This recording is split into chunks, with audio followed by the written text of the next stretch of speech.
Welcome to ours Arcanum, a podcast about Brandon Sanderson's Cosmere series and universe. We are exploring it. We're really turning over the rocks and seeing what is crawling underneath. God. I'm Nora. I'm joined by one of my two co-hosts, whose name is Autumn. Damn it. Damn it. You set us up for failure. I assumed that you would just let them go first. But you gestured at me. I gestured ambiguously. You gestured at me. I didn't. Nora, you're such an imp.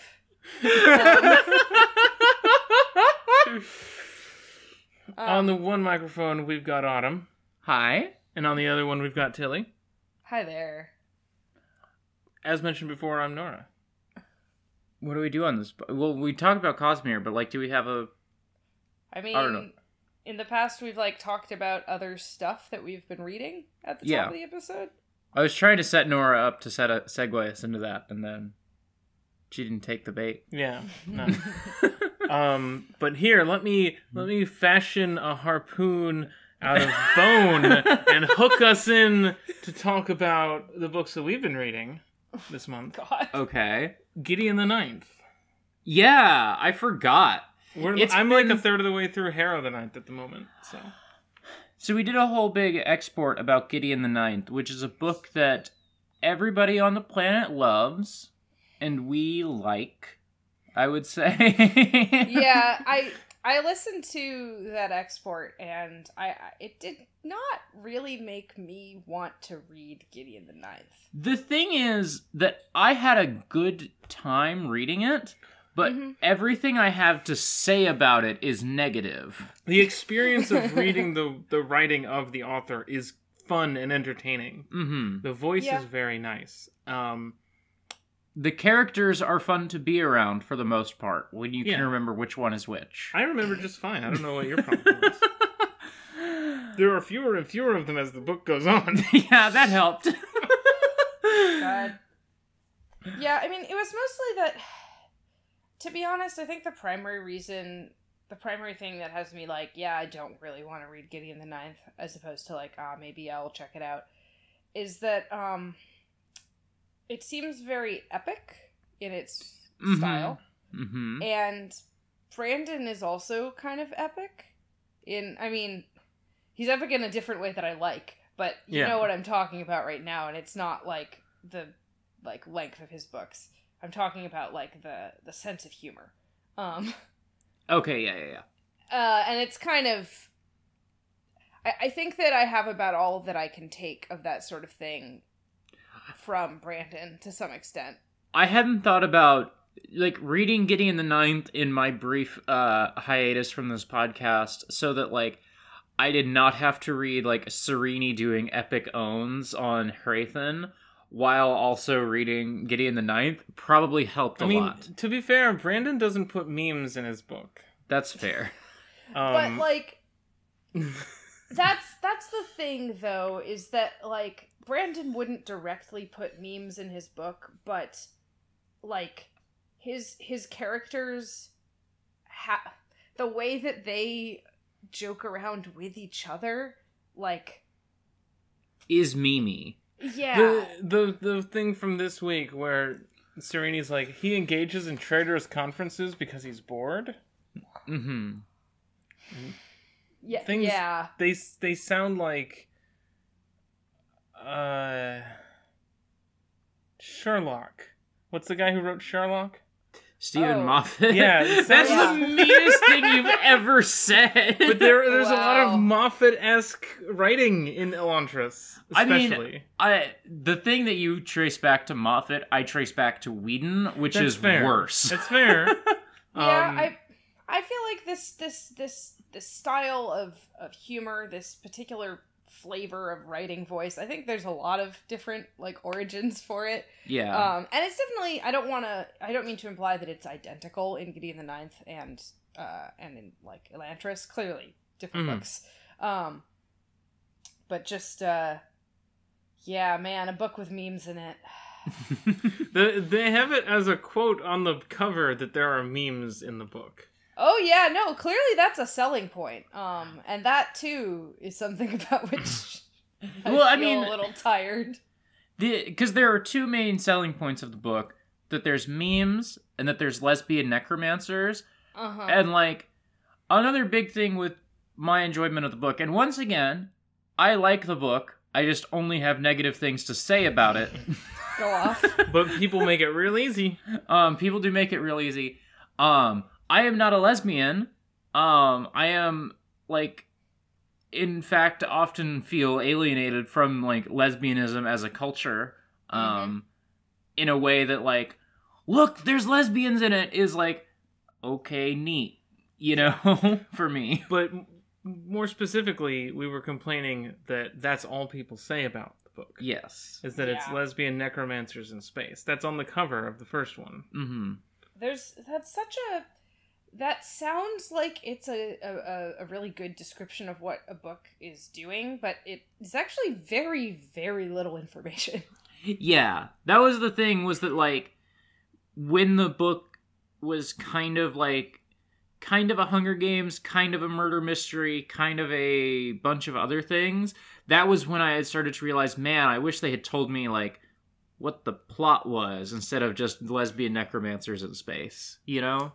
Yeah, I feel like this makes me think of a thing that I'll see sometimes on Twitter. I guess this is kind of a book Twitter thing, or it's also kind of like a fandom, like fanfic Twitter thing, and neither of those is really a type of Twitter that I'm all that deeply immersed in, but sometimes I see posts like this that are like, oh, imagine a story that goes like this, and someone describes like a rough set of plot beats, and maybe it'll be something like, we really need more corruption arcs, not redemption arcs, or something like that. You know what I mean? Some sort of very general statement about what kind of plot arcs or character types you want to see in the world.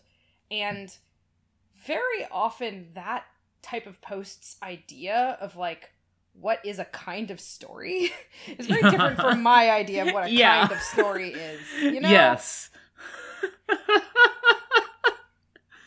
Like... and I think that, you know, it comes from... Usually I think what's happening with those kinds of posts, like, very often the way that I think about it is that people are like, damn, where can I find something like X? And it's like, well, actually there's a lot of X. It's just that that's not what the specific type of books that you read are like. Like, fanfic isn't like that, but, like, that's the, you know, the redemption arc, corruption arc thing is like that because lots of stories are about people getting worse, actually. It's just that not a lot of a certain type of book is about people getting worse, you know? There is an infamous forum post from a couple years ago that was like, hey, are there any books out there like Kentucky Route Zero and Night in the Woods? Right. And the answer is that there are a zillion books like that, but, like, either this person doesn't read a ton and so doesn't know that, or there aren't many video games that are like this, or maybe they're looking for YA books that are like that. I don't really know. I didn't read the thread, but just that subject line is just very funny because there are a lot of books that are like that. It's just that it's maybe not in your wheelhouse, and so it's very funny to see someone like be like, "Oh, does this exist?"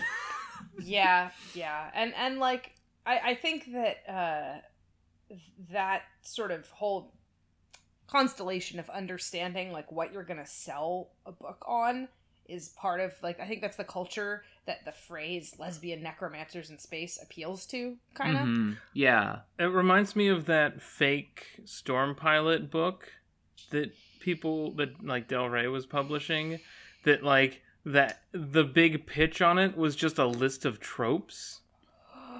Was literally like a list of AO3 tags. No. God. Oh, wait. That? Is this the one that's like just like Finn and Poe with the number styled off? Okay, yeah. No, actually it's very funny that the people who used to publish Star Wars books are now just publishing Star Wars fanfic books. Actually, it's good. But, like, the announcement was like a big postcard image with just a list of AO3 tags that would be in the book. And it was like, Okay, Actually, that but what happens in it? What's the book about? Mm-hmm. That's... Oof. Then I read some Goodreads reviews about that book months later. Doesn't seem that good. It seems like maybe when you come up with we want to have, there was only one bed, we want to have corruption, we want to have redemption, blah blah blah, maybe you don't write a good book because you're not coming from like, ooh, what if you did Star Wars pilots, but blah blah blah. It seemed to have some unintentionally weird things to say about empires. Oh, and war crimes. What? A Star Wars book? Look, Star Wars itself has very little to say about that.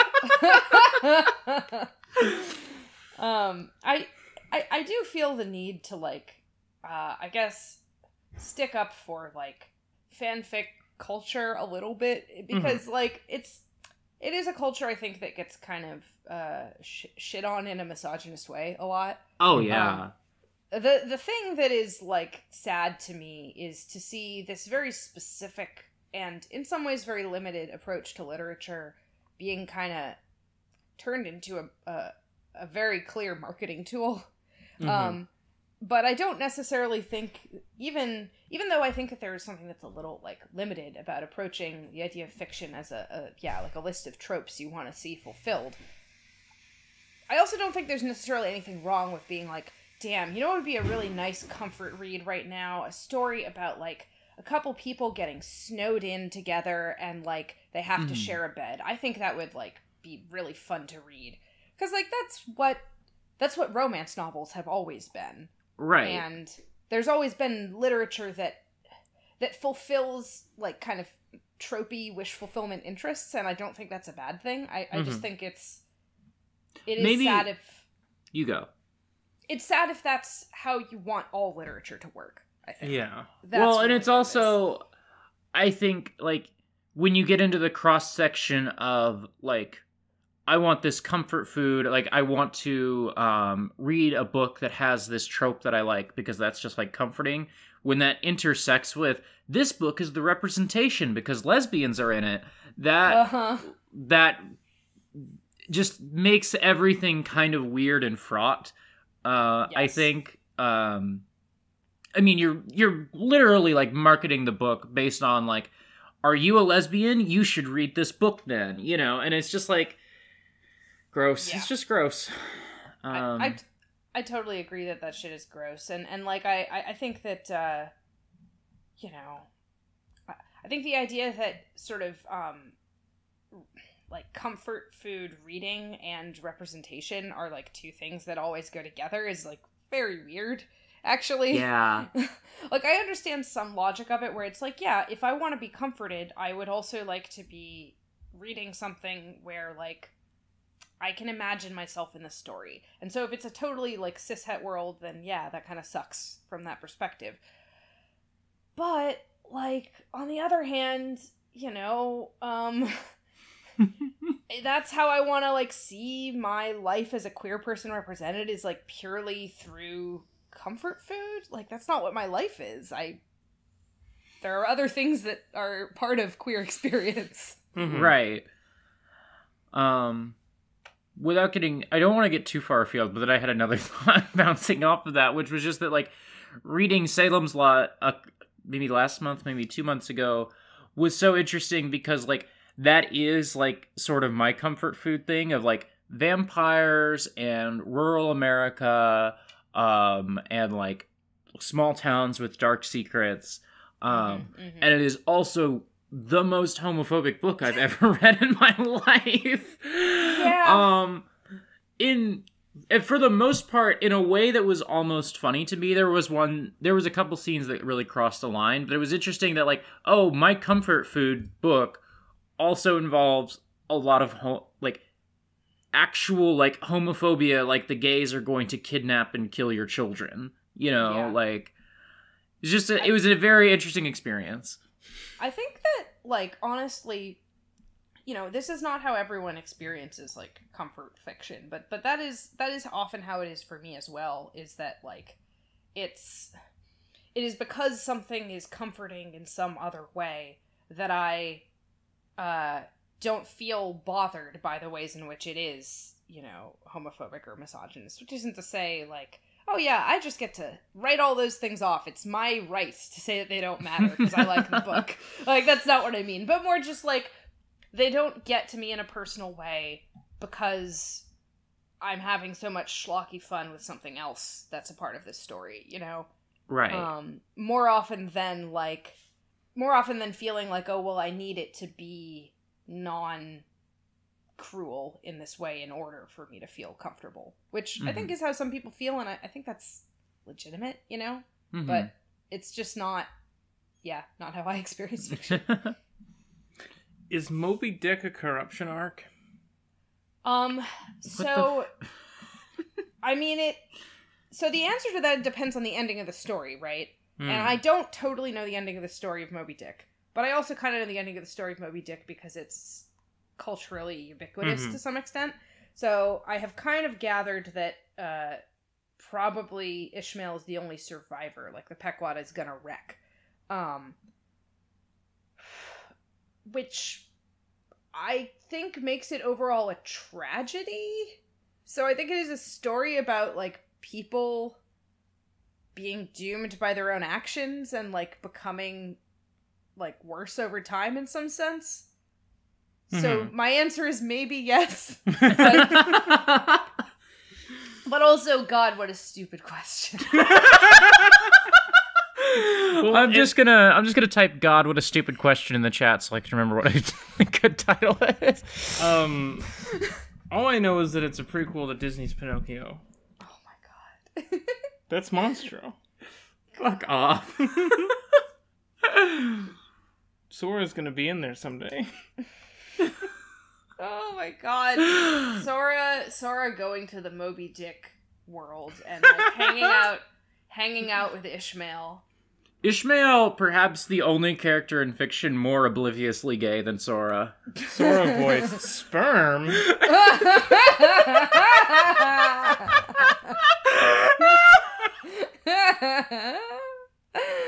God. Yeah, Sora could definitely get married and be like, damn, I really love this, like, friendship ceremony that we've done. I mean, that's what happened so that he and Riku have matching, like, stained glass wedding keyblades. That's right. I forgot that some shit like that did. I have only a vague grasp of Kingdom Hearts. Anyway, that's basically also what happens in Moby Dick, is that, like, Queequeg tells Ishmael that they're married, and then they both have keyblades, and Ishmael's like, this is normal. Tilly, what have you been reading? Sorry, I just felt a little accused at that moment. No. I was just like, I know you would. Well... I know you weren't trying to own me in any way. It was just like, damn, what have I been reading that's what I'm thinking about? Apparently Moby Dick. Mm-hmm. Yeah, I mean, I'm always reading Moby Dick. I actually haven't read any other, like, I guess, prose. Like I don't have, like, a super great pull right now because it's like, well, I read Perfect State and I talked about that on the bonus ep extensively. Mm-hmm. And I've been still reading Return to the Whirl, but that's that ongoing read aloud thing. And I have been reading a lot of Umineko, which is kind of a fantasy novel. But yeah, I mean, you know, I feel like people who want to talk about Umineko all the time are a little bit of a joke sometimes on the internet. I mean, like, I'm probably going to read Umineko next year and become that person, so it's fine. Yeah, I mean, the thing is, like, it's fucking good. It was making me really, like, it was asking me serious questions, and I was, like, really grappling with myself over my relationship to like, the concept of belief in the supernatural. Because, like, I don't think it's a spoiler to say that arguing about whether or not magic is real, and, like, what would it mean if magic were real? Like, what things... How would we interpret the world if that were the case? That's, like, the central focus of Umineko. You know, there are definitely a lot of ways to go about that kind of central topic that are a little cheesy, or that are things I've seen before, or that are kind of, you know, obnoxious, like, atheist online arguments. But I honestly think that, like, Umineko takes extremely seriously the idea that people might have really good reasons for believing in what appear to be absurd superstitions. And, like, it really wants to think through, like, what is the social function accomplished by believing in, like, miracles or magic? Like, what can that get you? Why would someone want to do that? And it's also very, like, thoughtful about trauma. I know everyone says that about, like, every piece of art, but it's fucking true. In the sense that, you know, when it's asking why might people want to believe in the supernatural, at least one answer is, well, because their life, as they currently experience it, is unbearable. And it's like, yeah, alright, that's the realest shit that I have personally experienced, is, like, the concept of, like, belief in the supernatural is a response to a life situation you can't tolerate. Like, that's... I want to learn about that. I want to think about that. It's really cool. And it is also, you know, like, just... There are also, like, demon bunny girls and stuff like that. Oh, well, why didn't you lead with that? I'm in. This is... Okay, so... Umineko at first seemed interesting to me, and then there are a handful of people online who maybe have hyped it up too much, and I've been like, okay, tone it down, everybody. I'm gonna go play Tsukahime instead. And everything you just said is the most interested I have ever been in Umineko. So I will maybe bump it up to, like, next month instead of next year. I don't know. I look forward to hearing Autumn tell me about Umineko in the same way that they told me about Gundam and Gundam Zeta and Gundam Double Zeta 2 years ago. It's Zeta Gundam and... It's Zeta Gundam and Gundam Double... No. Yeah, no, that's right. Zeta Gundam and Gundam Double Zeta, I'm pretty sure. Yeah. Yeah. Oh my god, if we're wrong about that. So, what you're saying is that Zeta is only the beginning of the title. But yes, I did just call you after finishing Zeta and explain the entire plot of the show to you. Because I don't have time to read Umineko. Yeah. It is very long. Yeah, and I have 2 podcasts where I play video games every month, and a podcast where I read a book every month, or, like, work toward reading a book. And so I just don't have the time for Umineko. But I did watch a fun video comparing its length to other things. And apparently Umineko is 1/3 as long as One Piece is currently, or was, like, a year ago. That seems difficult to compare because they are fundamentally different mediums. Yeah, I think that the video was like... Was it comparing the Umineko manga to the One Piece manga? It was like the average reading speed that most people have for, like, a page of text, or, like, a text box, or, like, average play speed of Umineko or something. So they were trying to measure something like how many hours it would take you to read all of One Piece versus to read all of Umineko? Yes. Okay. Or was it to watch... It was watch the One Piece anime. Sorry. It was hours spent in Umineko versus hours spent... If you watched, like, 3 episodes of One Piece in an hour. I see. Okay. You gotta trim those EDs. Nobody really cares. Yeah. But yeah. Yeah, like... I won't deny it's very long, and it goes into a lot of detail on stuff in a way that, like, I think that's just kind of what visual novels are like sometimes, is like that they can be kind of repetitive and they can kind of go into a lot of, bless you, they can go into a lot of detail on like, you know, what exactly people are thinking in a moment, like you know, the way that like in a regular novel, like if you compare like a film to a novel, right, the novel can like have description of the internality of the characters in a way that like a film really can't. For some reason, just stylistically, the visual novels that I've played seem to be even more so like that than most like print novels that I've read. I've realized the thing here is that I had something like this in my life previously. This sort of very long and detailed text that I got really into. And it's embarrassing because there was a time in my life where I was putting my time into reading Neil Stephenson books.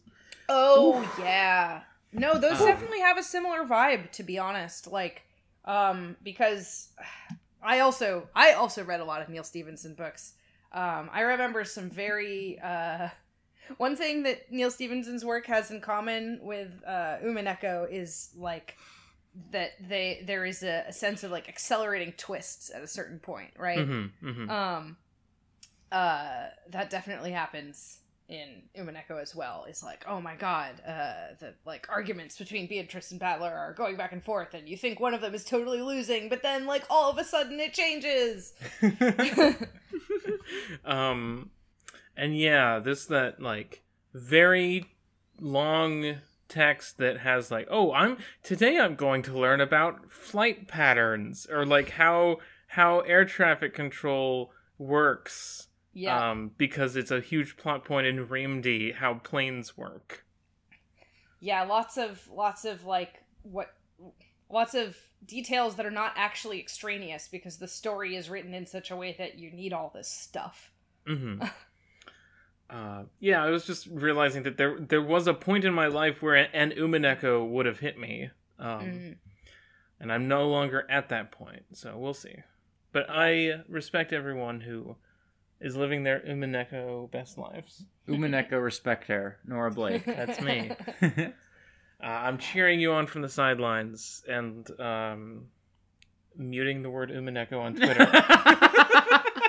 Yeah, that's very valid. Because what if I do want to read it someday? I don't want spoilers. Yeah, no, totally. Until I explain it to you. Yeah, exactly. Yeah, it's been... Go on. I was just going to say, my first introduction to it was just seeing Beatrice's face as, like, memes for years, before even knowing what... I assumed it was Fate. I thought that was a Fate character for years. I mean, I can see why. I still don't know what Fate is. I mean, Fate is also a like, visual novel series, and like, also now, like, anime and games and stuff. It's like a sprawling multimedia thing with what seems to be multiple continuities as well. Oh yeah, definitely there are multiple. There's like multiple timelines. The main Fate thing, like the first ever Fate thing, is a visual novel called Fate Stay Night, which is all about this high school kid Shiro participating in something called a Holy Grail War, which is like a magic battle royale where mages summon the spirits of like heroes of history as beings called heroic spirits, and they have a battle royale for the Holy Grail in a city in Japan. Oh, so they summon like powerful historic figures and mythical figures to do battle in the fields of justice to determine the politics of Runeterra. Shut the hell up! And to resolve disputes between Demacia and Noxus. Welcome to We Are the Champions, a podcast where we randomly roll. Honestly, I would fucking love a champion-style podcast about, like, Fate heroes. I mean, it would be about, like, Fate Grand Order characters, because that's the Fate gacha. But, I mean, I would delight in that, because it's gonna have like the same, it's gonna be like, wow, here's this random person who's like got this art of them in a cool pose with their tits out, and like, oh, okay, also that's like a famous conqueror of history. Exactly. I think the like the ultimate form of that is like, oh yeah, we're gonna spend half the episode talking about King Arthur as she exists in Fate, and then the second half is, okay, so King Arthur, here's the like historical background of King Arthur as a character, or like, oh my god, Lancer is there. Yeah, who's Lancer? He suffers. That's all I know. There's different Lancers in different Grail Wars, because Lancer is simply one of the classes that can be summoned, right? So you'll have, depending on which hero is summoned as Lancer and which Grail War, it could be a different one. In Fate Stay Night, it's the Irish hero Cuchulainn. And he's a dog boy, and he doesn't want to admit that. Is he the one with blue hair? Yes, that's right. That's the one I know of. Yeah, he's being Lancer is suffering originates with that character. Yeah. But also continued with other ones. Yeah, that's why TV Tropes has a page called Lancer. Yeah. That's not why TV Tropes has a page called Lancer. Should we talk about Brando? Should we talk about Brando? God. Sure. Well, please look forward to Fate Stay Away, the sequel to We Are the Champions. God. So our usual rhythm has been me doing Raoden, Tilly doing Sarene, and you doing Hrathen. But does anyone want to switch it up, or do you want to keep it? You just want to do the short chapter, bastard. I'm good with that. With us continuing with this pattern in the general future. Alrighty. Okay, then I'm going to just pull up the summary, because I'm just having... The Sarene chapter was so long that I have, I've forgotten some stuff, I feel, about Raoden. Which chapter is this? We did 9 last time, so this is 10? Yeah, 10, 11, 12. This is 10. Alright, so... Chapter 10. One sec, actually. God, I'm just looking at the difference in summaries on this page between Raoden's chapter and Serene's chapter. Mm-hmm. Yeah. That's why I want to keep things the way they are, because I like to talk, and Sarene has long chapters. Okay, good, because I was asking, because I was like, oh, if Tilly doesn't want to do the super duper long chapter, I'm giving them an out. But you signed up for this, so yeah. I mean, I yeah. Look, it works out because you like to talk and we like to listen. Chapter 10, Raoden. I'm going to read directly from this just to get my memory moving. I read this morning and I've forgotten. I was falling asleep. These chapters made me sleepy. I'm just gonna yawn, but then I'm gonna just gonna wait in anticipation for these brand new names. You're gonna lead us. You're gonna lead us into the future. You're gonna decide. Right. Fucking let me talk. Go, fine. Chapter 10. Galladon creates a distraction in the Elantris courtyard, enabling Raoden to recruit 3 new Elantrian arrivals into his faction. Mare, a former housewife, Riel, a former handyman, and Salin, who served as a soldier in Lord Eondel's legion. I'm going to stop the summary here to just say that Galladon does not create a distraction. Raoden says, hey, go to create a distraction, and then shoves him out in front of everybody to get, just throws him to the fucking walls. It's such a dick move! Raoden asks Mare and Riel to build a roof for their headquarters at a former Karathi chapel. Raoden tells Galladon of his plan. Oh, I should stop here, too, to note that, Raoden says, hey, Galladon, the Elantrians were gods. Why were they letting another religion be worshipped here, the Karathi? And Galadon is kind of like, they just didn't care that much. Raoden tells Galadon of his plans to build a sense of purpose for the Elantrians to improve their quality of life. Raoden and Galadon visit Eondun's base. Raoden recognizes the gang leader as a former sculptor named Tan. Tayan, thank you. Galadon deduces Raoden's true identity from careless comments, but pledges not to reveal it. Galadon reveals that he was an apple orchard farmer before he was transformed by the Sheod. That's one way of describing what he says there, I guess. Yeah, he's very cagey. Raoden tries to press and get some information because Raoden says some fucked up shit.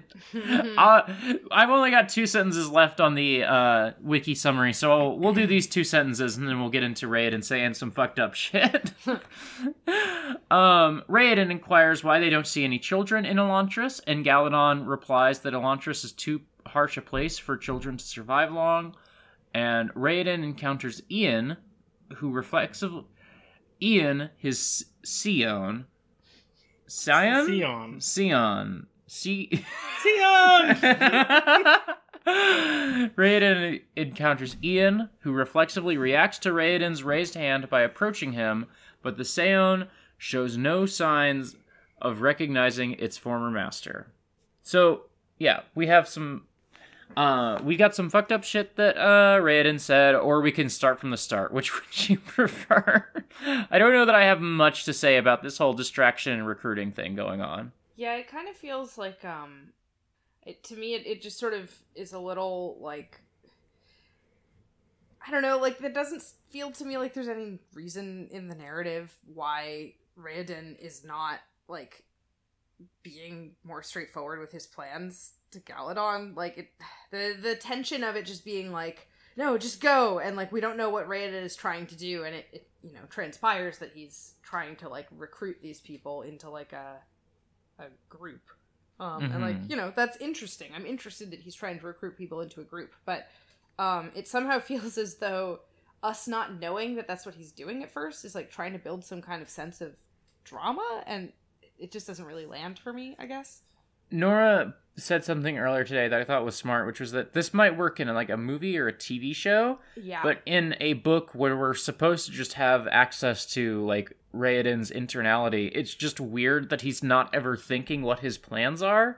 Because he's got them, but he's just not ever thinking them on the page. Yeah. What I asked was, is Raoden Lelouch? Oh, I totally forgot! I mean, God, Lelouch absolutely, like, fucking, Lelouch hates his king dad, and would definitely, like, own him with facts and logic, like Raoden does. Mm-hmm. Uh-huh. Except that, it's Charles, right? Charles Z. Britannia, didn't stand for that shit. Yeah, he has a lot more, Well, also, Lelouch has grander plans than Raoden's, which are some reforms so that my dad can stay king, but a better king. Yeah, no. As far as, like, rebellious young prince, Raoden is much more of a kind of, like, milquetoast liberal. He's definitely not a terrorist. If you're saying that Code Geass is more radical than your story, that's saying something. But yeah, it was just like, there's an unnecessary obtuseness here because we want to reveal. And we know from Brandon's notes on Perfect State that he does love reveals. Yeah. I also feel like there's a vibe of, like, we're supposed to kind of treat, like, the way that Raoden is, kind of not treating Galadon very well. It seems like we're supposed to find it kind of funny. In the way that maybe it would be funny if they were, like, it's kind of like, if they were, like, long-term friends, right? And so Raoden kind of knows Galadon is not going to ditch him over him being a little bit of a dick one time, because they've been like, buds for years. It would come across one way, and I think I'd be able to kind of laugh at it. But what it actually is that Galadon can't leave Raoden because they are trapped together in Elantris and there's, like, nowhere to go. So, like, this kind of, like, when Galadon kind of complains about this and Raoden is kind of like, all right, well, what else are you gonna do? And it's like, ha, nowhere to go. Like, that's not funny. Well, the thing is that I just realized is that this is two characters from Mistborn that he hasn't written yet, which is Kelsier and Doxson. Yeah. And those are characters who have known each other for years, so it works. Mm-hmm. Well, and it doesn't really make sense, too, because it makes Raoden seem awful, because Galadon has just kind of, like, given him a whole bunch of loyalty and a whole bunch of leeway, and Raoden has repaid it by, like, go be bait. Twice. Yeah, and yeah. I mean, also, he's a prince. Mm-hmm. So maybe this is actually super deep commentary on how royalty disregards the... Oh. I mean, I do think that, like, at this point in the story, I am kind of enjoying it to some extent as, like I am enjoying all of these, like, jerks we have as protagonists, you know what I mean? Like, I'm not really rooting for any of these people, to be honest. Speaking of not really rooting for any of these people, so Raoden says, hey, you're way too smart to be a farmer. No. That's not what he says. What's he say? Galadon is like, I know plenty of farmers who are intelligent. And he's like, no, not intelligent, educated. You're learned. You've studied things that, like, farmers don't typically study. And this is the only time that Brandon ever tries to talk about the difference between education and intelligence. Ever. He will never again draw this distinction. Oh, God. I mean... And I the thing that's, like, a little frustrating here is, I do think that, like, I do think Raoden, even though, yeah, he's not literally saying you're too smart to be a farmer, I think all of this, like, you couldn't have been a farmer stuff is... I don't really feel like it has that much basis. Like... I mean, it literally doesn't have much basis because, like, yeah, everybody gets taken by the Sheod, like, or anybody can be, like... Yeah. Yeah, he could have just been a farmer. Yes, yeah, and it's like, it is, I think we really are meant to take... just based on the description of, like, Galadon's body language and stuff, I really do think we're meant to believe that Galadon is hiding something about his past. And that there's something interesting about his past. That maybe the farmer thing is technically true, but he's also, I don't know, a warrior or some shit. And, like, it's just weird. I don't know. I was like, was he, like, a farmer on another planet? Like, what's he hiding? Sure. What else happened in... Oh, I wanted to talk about the Seons again. Okay. Because I think this happened before, but Raoden uses masculine pronouns for... Yes. His Seon. Yes. But the wiki still calls them its. We have talked about this on every episode, I think, at this point, because it's a confusing situation, but... Yeah, both sets of pronouns are clearly being used. Like, for example... The Seon, you recognize it, is something that Galadon says, but then Raoden later says, speaking of Ian, I never knew a creature, Seon or man, more thoughtful than he, like on the next page. So they're just kind of like a pet. It is, I think it is really probably exactly like a pet. A pet that you can Skype through. It's a cloud pet! The Seons are cloud pets! Because you can put the message in with your face, I love you, son. God. Yeah, it was just maybe we have had this conversation in every episode, but I think it's worth figuring out. I just don't know what's going on there. Yeah. They're just your pet Palm Pilot. But they're also definitely sapient and, quote, more valuable as friends than as servants, quote. Yes, but also you can... We'll get there, but, like, you can just keep one in a box forever and just use it for phone calls and is just fine with that, I guess. Oh my god. We'll get there. Yeah, Seons are very upsetting the more we learn about them. Yeah, and also, isn't that one a girl? Maybe. I didn't pick up on that. I think you're right. I remember the voice being described as feminine. Oh. So the girl's the one in the box, and that ain't nothing. Ain't that always the way? But yeah, I think maybe we've talked about everything with the Raoden chapter. Yeah. Other than the fact that he goes on to write blog posts about how cool Eandel is. Eandel, maybe? Eandel. It will get to him in the next chapter. Oh, and this is another thing of Raoden reminisces about a character, and in the next Sarene chapter we meet that character with Sarene. Uh-huh. I guess the Aendon not being who he says he is significant. Something that the summary didn't touch on is that Aendon seems to have a shaky grasp on reality and is holding mock trials and then executing people. Yeah, what's fucking mock about that trial? I mean, I get that it's a gross miscarriage of justice and all that, but it's not There are other words that we use that mean like a show trial, not a mock trial. Yeah, you know? mock trial. It's just practice. Mock trial is a high school extracurricular. Exactly. Were y'all not beheaded in high school? You know what? I am actually willing to just chalk that up to Brandon being young and not realizing that those are two different terms and editors not catching it really. Yeah, I mean maybe do you think Brandon was a debate kid? Oh yeah. Oh, hundo. Yeah, I think this book makes it very clear he must have been, or because here's the thing. There's several things that are like this, right? There's mock trial, there's debate, there's what's it called? Rhetoric, maybe. There's a bunch of different things that people do in high school. Yeah, forensics. That are all about like public speaking, basically. But often the people who do one of those things will passionately hate the people who do the other ones. You know what I mean?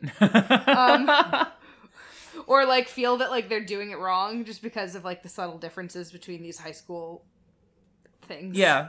Yeah. So now I really need to know on some level was Brandon a mock trial kid, or was He's been doing some live streams that I've watched occasionally as he's signing copies of Rhythms of War. Maybe I'll write in for the next live stream. Were you in debate in high school?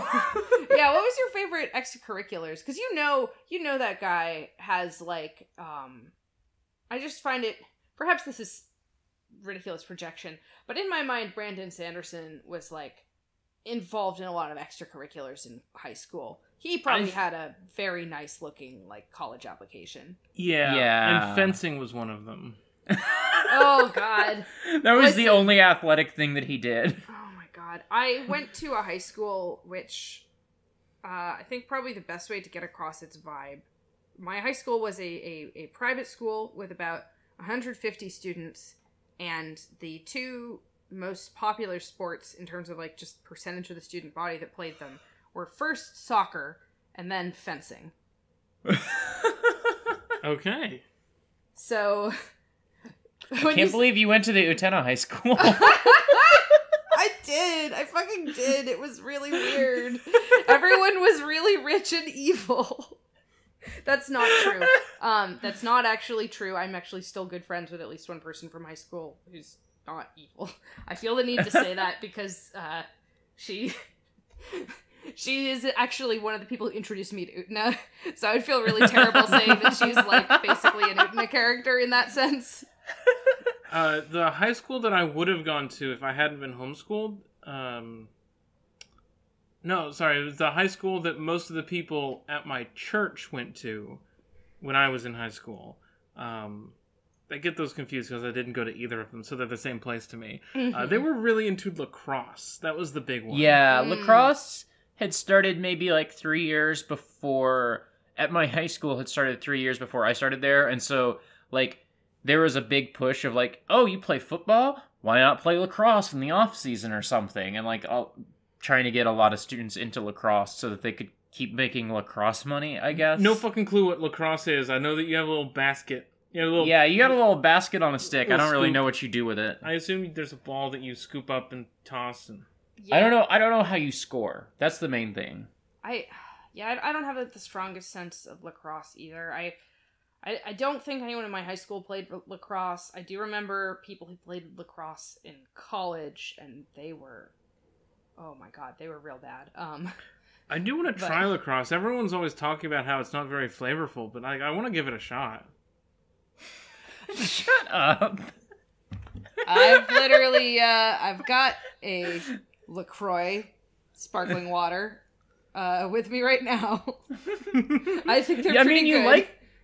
You like White Claws. It's basically a non-alcoholic White Claw. The couple times I've had it. Yeah. The only good thing about a White Claw, in my opinion, is that it is alcoholic. That's valid. I don't like drinking water. I like drinking something with a little bit of flavor. So when I lived in Germany, anytime I would get a bottle of water and it ended up being carbonated, and I hated it. I hated the taste of carbonated water so much. Well, all right. For me, I would rather have either just water or super sugary soda. Like, I don't... Like, the middle ground for me has just never been. Yeah, that's legit. I've been drinking a little more soda recently. I got some knockoff stevia-based Dr. Pepper. Ooh. I've been enjoying that. Any generic drink brand with doctor in the name is always good. Yeah. Gotta drink that Dr. Oopsie. I also want to try the same brand, not to viral market them, but they have there's something, in addition to having a knockoff Dr. Pepper, they also have a cherry cola. Ooh, I love cherry cola. Yeah, and I feel like I like both cherry cola and Dr. Pepper, but I haven't had them close enough to each other to actually know what the difference is. Mm-hmm. Jesus, should I talk about the chapter? Should we talk about Sarene? Can I say one last thing about Raoden? Yes. Just, Andon did not look noble. Of course, few noblemen Raoden knew looked very aristocratic. What does it mean? But, Andon was not of noble blood, but then Raoden's own father had been nothing more than a simple trader until chance had made him king, and Elantris Tan had apparently taken advantage of a similar opportunity. Do you mean to tell me the titles are fake? Ooh. Have we stumbled upon a theme? Ooh. Yeah. We're about to talk about titles. Oh boy, sure. Alright, so, yeah, I am just gonna, like, read the summary from the Coppermind. Chapter 11, this is the Sarene chapter. Keen hosts a gathering for Raoden's allies, and 5 of the most powerful nobles of Erelon show up, including Eondel, so we talked about that guy already, Baron Shuden, Duke Royal, Count Ahan, and Baron Edan. Those are all my best guesses. I think it's Eondel and Edon, but I think the others were right. Eondel, Edon. Okay, cool. Anyway, though many others declined to attend. Specifically, apparently, before, when Raoden was in charge, he had as many as 30 people at these meetings, and now they only have 5. So, Keen tells Sarene about each of the nobles' histories and motivations for opposing the king and the wealth-based system of nobility. And so, yeah, there is, like, kind of a little, like, introduction to each of these 5 guys and, like, what their deal is. I'll be honest, not all of these deals totally stuck with me. It was kind of a lot all at once. Approximately 0 of these deals stuck with me. So, Andel is the military guy. He is in charge of he's General Ironwood. He's in charge of the military. Okay. Yeah, and he owns a small personal army also. Yes. He's got his side piece. Baron Shuden is a Jindo, which is described as he's a person with, I think, dark skin and delicate features. That's right. So I don't know. I I think we're meant to understand, I mean, based on the way that Jindoese food was portrayed before, and the word Jindoese, and also, like, the way that Hrathen is talked about in this chapter, I think his portrayal is a little Orientalist. Yes. For sure. Yes. Right. I had forgotten, because Nora asked me about this earlier, and I had forgotten until you just said Jindoese food, that, this is like a kind of Orientalist, maybe, like, analogous to South Asian, like, it's kind of weird. It's hard to be sure. It's hard to be sure exactly what, like, real world culture is being drawn on here, because it's a pretty broad portrayal, and I'm sure no specific, like, Brandon doesn't tend to create actual, like, direct analogs to real world countries for the most part that I'm aware of. And his thing is, okay, right, this is the one that was really super weird. So the description of him, I've got, like, kind of the paragraph where Keen talks about him. Maybe could I just read that? Would that be helpful? Yeah. So, that man beside Eondel is Baron Hrathen. Jindoese? Sarene asked. Her uncle nodded. His family took up residence in Arelon about a century ago, and they've amassed a fortune directing the Jindoese trade routes through the country. When Eodon came to power, he offered them a barony to keep their caravans running. Hrathen's father passed away about 5 years ago, and the son is much more traditional than the father ever was. He thinks Eodon's method of rule contradicts the heart of Shukeseg, which is why he's willing to meet with us. So he has, like, religious objections to Eodon. So 2 things. First, the next 2 sentences are, Sarene tapped her cheek and thought, studying Hrathen, if his heart is as Jindo as his skin, uncle, then he could be a powerful ally indeed. Also, I want to point out, you don't have the 10th anniversary copy, do you?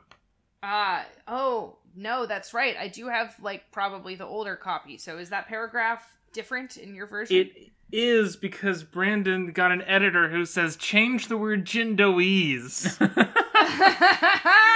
I mean, that makes sense, right? Because it does sound a little awkward, and it, I think, really betrays, like,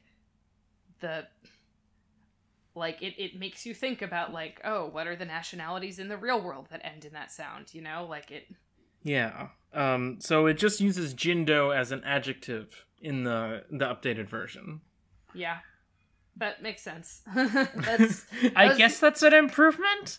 I guess. But the part that really stuck out was, if his heart is as Jindo as his skin, which is like, yo. And she's saying this about someone who is, like, you know, his family took up residence in Arelon about a century ago. So this guy is, you know, like a... Third generation? Yeah, like a third generation immigrant. Yeah, so, like, he... saying that he might not truly be of his ethnic group is potentially, like, a really fucked up thing to say. Yep. And to, like, draw the parallel between that ethnic group and, like, a type of personality. Yeah. Or, like, a specific perspective is like, hey, Brandon? It's also great. I kind of said something like this on the Perfect State episode about, like, a slightly different treatment of, but, like, kind of a related racial thing. I think Brandon is really hung up on, like, specifically skin and skin color, which makes sense for a white American to be kind of obsessed with, because that's how, like, American racial sort of logic tends to work. But, like, he's writing these totally fantasy settings with what are supposed to be totally fantasy ethnic groups, but a lot of the ways that the characters talk about ethnicity feel extremely, like, 20th, 21st century American to me. Mm-hmm. And the focus on specifically skin color is, like, one part of that, and it's weird. And it still feels that way when he goes out of his way to talk about other things besides skin color later. Mm-hmm. Yeah. Duke Royale. Royale, please. I don't know. I think it's Royale. He is the grumpy old man. He's got white hair. He's very thin. Right, okay. And he has his arch rival / best friend. No one's really sure which. But Royal, Royal... Oh, yeah. Okay, sorry. My bad. Carry on. I was confused. Royal is the most powerful man in the room. Is he the one that's super, super rich? He's a duke, so it makes sense. Yeah. He's fabulously wealthy. The only way Eodon keeps ahead is by including national tax revenues in his own earnings. So he's super rich. His rival / best friend is Count Ahan. Ahan? I think it's Ahan. Ahan. Who is the portly man. God, I had to pause the audiobook and just do like a big sigh when I got to that. Yeah. Who's that sitting next to Duke Royal? The portly man? Portly? The man was so overweight, his stomach bulged over the sides of his chair. That's how we fat men describe each other, Keen said with a smile. And then Sarene is like, oh, you're not portly, you're robust, Kian. Like, she's in on the joke, too. It's fucked. Yeah. It's bad. Yeah. I mean, it's a little weird, like, you know, not to I do not mean this as a criticism. Brandon, based on photographs of him, appears to me to be plus size. He definitely does put a fair bit of, like, weird body stuff in his books, though. Yeah. Like, yeah, there are a couple characters in Mistborn who kind of do this same thing of, like, oh, he's a certain way because he is fat. And it's just like, okay, Brandon. Yeah. And it's like, this is clearly, like, this is one of those things where you're like, I mean, like, you know, your uncle and his buddy, who are both, like, fat old men, do joke around this way with each other. You know what I mean? Like, yeah, totally. Like, it doesn't feel inauthentic. It's just kind of like... It's when Sarene gets in on it, and also, that it makes it feel like poking fun at them instead of, like, lighthearted. And also, for me, it's the bit of, like, oh, the man was so overweight that his weight bulged over the side of his chair. Like, that's the narrative voice, and that's just, you know, fucking... It's one thing for, Kian to be doing that, and it's another thing for the narrative voice to be doing it. Yes. That's basically it, yeah. And it's also like, damn, Keen, you can't get your friend a chair that he can sit in? Like, yeah, you've got all like this money rich. And you can't, like, just buy a nicer chair. And you're fat too, so, like, don't you have any chairs that are comfortable for yourself? Like... Yeah, only the one. God. That is kind of an old man power move, to only have, like, one comfy chair and only you get to sit in it. The last member of this group... Oh, right. ...is Baron Edon. Who is the nervous one. He is a very minor noble who is about to lose his title in the next taxing season because he's gone broke, or, like, his production has suffered in his crops. I think he's like rich person broke, where he's probably going to be fine. He just won't get to be a baron anymore. Yeah. Well, yeah, but then where does it go then? What is his job then? Yeah, like I feel like he's probably, you know, in danger of some genuinely unpleasant things happening to him, but also, like, he's probably not going to die. Right. But also, his holdings border the chasm, and the lands nearby just aren't very fertile. In an attempt to gain a bit more status, he made some risky investments, but lost them. Now he doesn't have the wealth to back his nobility. He's going to lose his title as soon as the next taxing period comes around, and Eodon notices just how poor the barons become. He has to either discover a gold mine in his backyard, or overthrow Eodon's system of allocating noble titles before then. Yeah, so this is all really focused on, like, the project, the political project that they seem to be working on here is specifically about the system of titles, mostly. Like, that seems to be the thing that they're worried about, basically. Which, I mean, makes sense since they are nobles. Mm-hmm. Yeah, it's, what Kian says is, they'll do anything to get rid of this silly system that requires them to prove their wealth. Noblemen will be noblemen, Ini. They're worried about maintaining their place in society. That itself is just such a... There's such a weird presumption in this entire discussion that these guys just are nobility, and that means that they have the ways of thinking and that the interests of nobility, even though 10 years ago they weren't. Like, they don't seem in any way to remember how they thought 10 years ago, which is, to be fair, when people's lives change, their perspectives change and all that, but it's like, noblemen will be noblemen is a bizarre thing for anyone to say in Kai. Yeah. Yeah, like, because... Noblemen will be noblemen, bleeding in the streets. Yeah, exactly. Okay, so the... to continue on. Over dinner, the nobles begin their formal meeting, and Sarene joins the gathering after an introduction by Keen. The nobles display apprehension at Serene's presence as an outsider, though she assures them of her competence and confidence, and that her presence will be a benefit through her ties to two thrones. So this is some real, girl boss princess stuff. Yeah. Nora said the same thing. I mean, it's what it is. It's what it is. I don't think it's necessarily, it's kind of fun to see her, make her cool points. And it's not,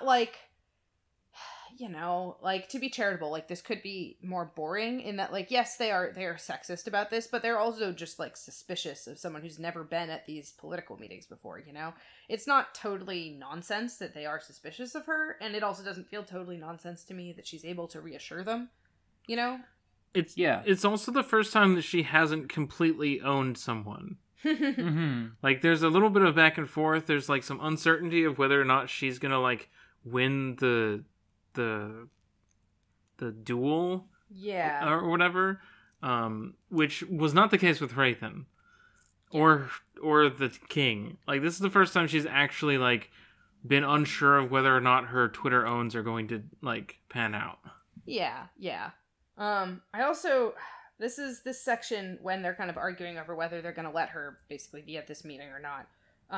This is when Shuden speaks up, the Jindo noble, and his, the way his speech is written is weird. I think it's trying to be, he's explicitly described as wise multiple times, and then he has this slightly stilted way of speaking. It's just more, like I said, it's an Orientalist portrayal. I just thought it was worth pointing out, the specifics of it. It's not just the fact that there is that the name, has a certain sound or whatever. It's the actual character that's being portrayed. Yeah, this is a character who wouldn't use contractions. Yes, exactly.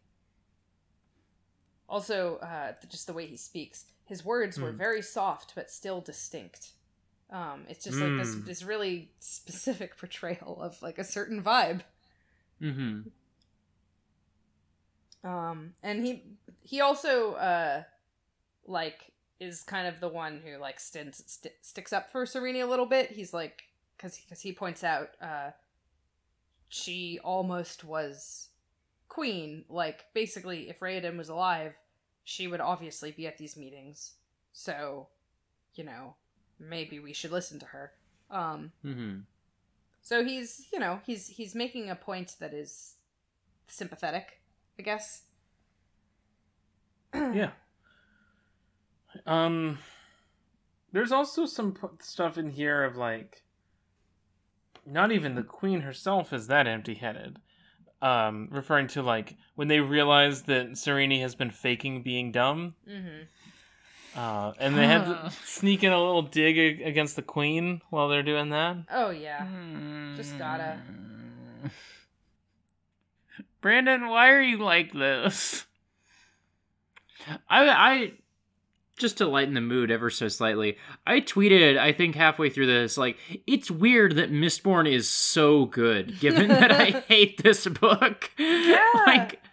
Listeners, if you're like, oh wow, they're really just shitting on this book all the time, next time we're reading a book that I fucking love. So I honestly, I am assuming at this point, because, you know, it's a signature of Brandon Sanderson's writing style that, like, his books get really fucking sick in, like, the last eighth, you know?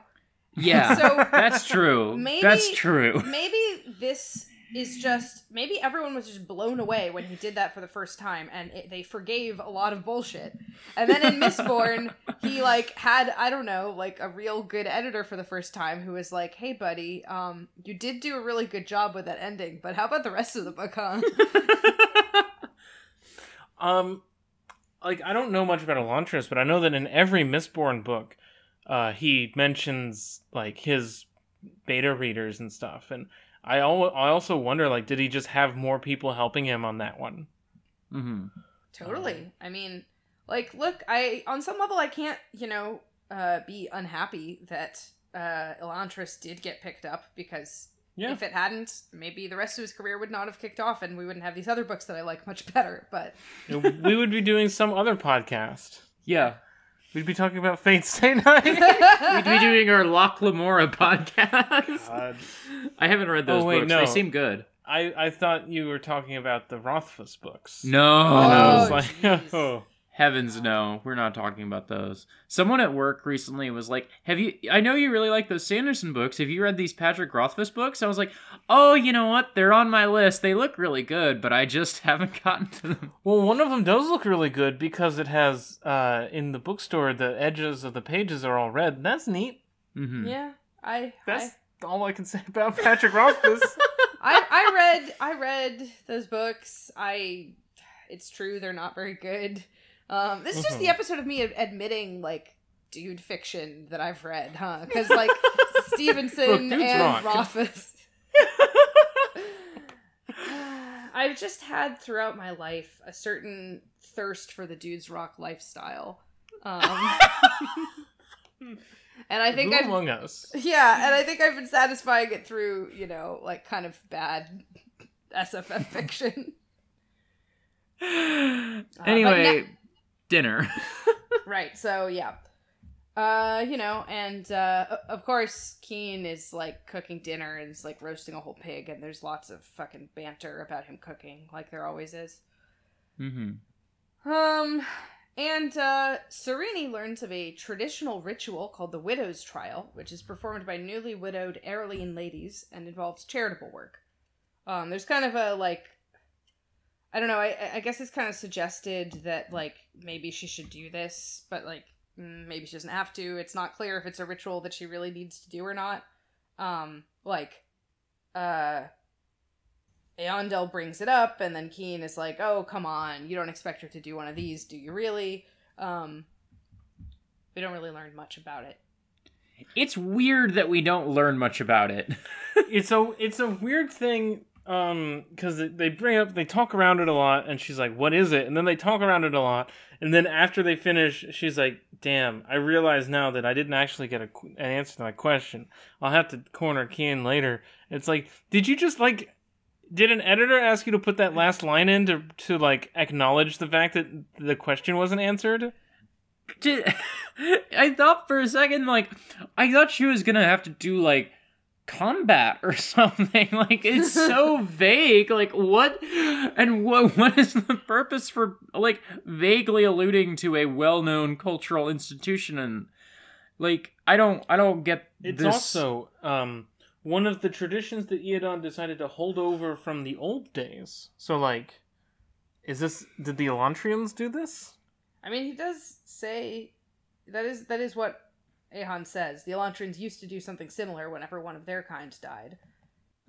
So, but like, it's a weird thing. It does feel like kind of awkward foreshadowing.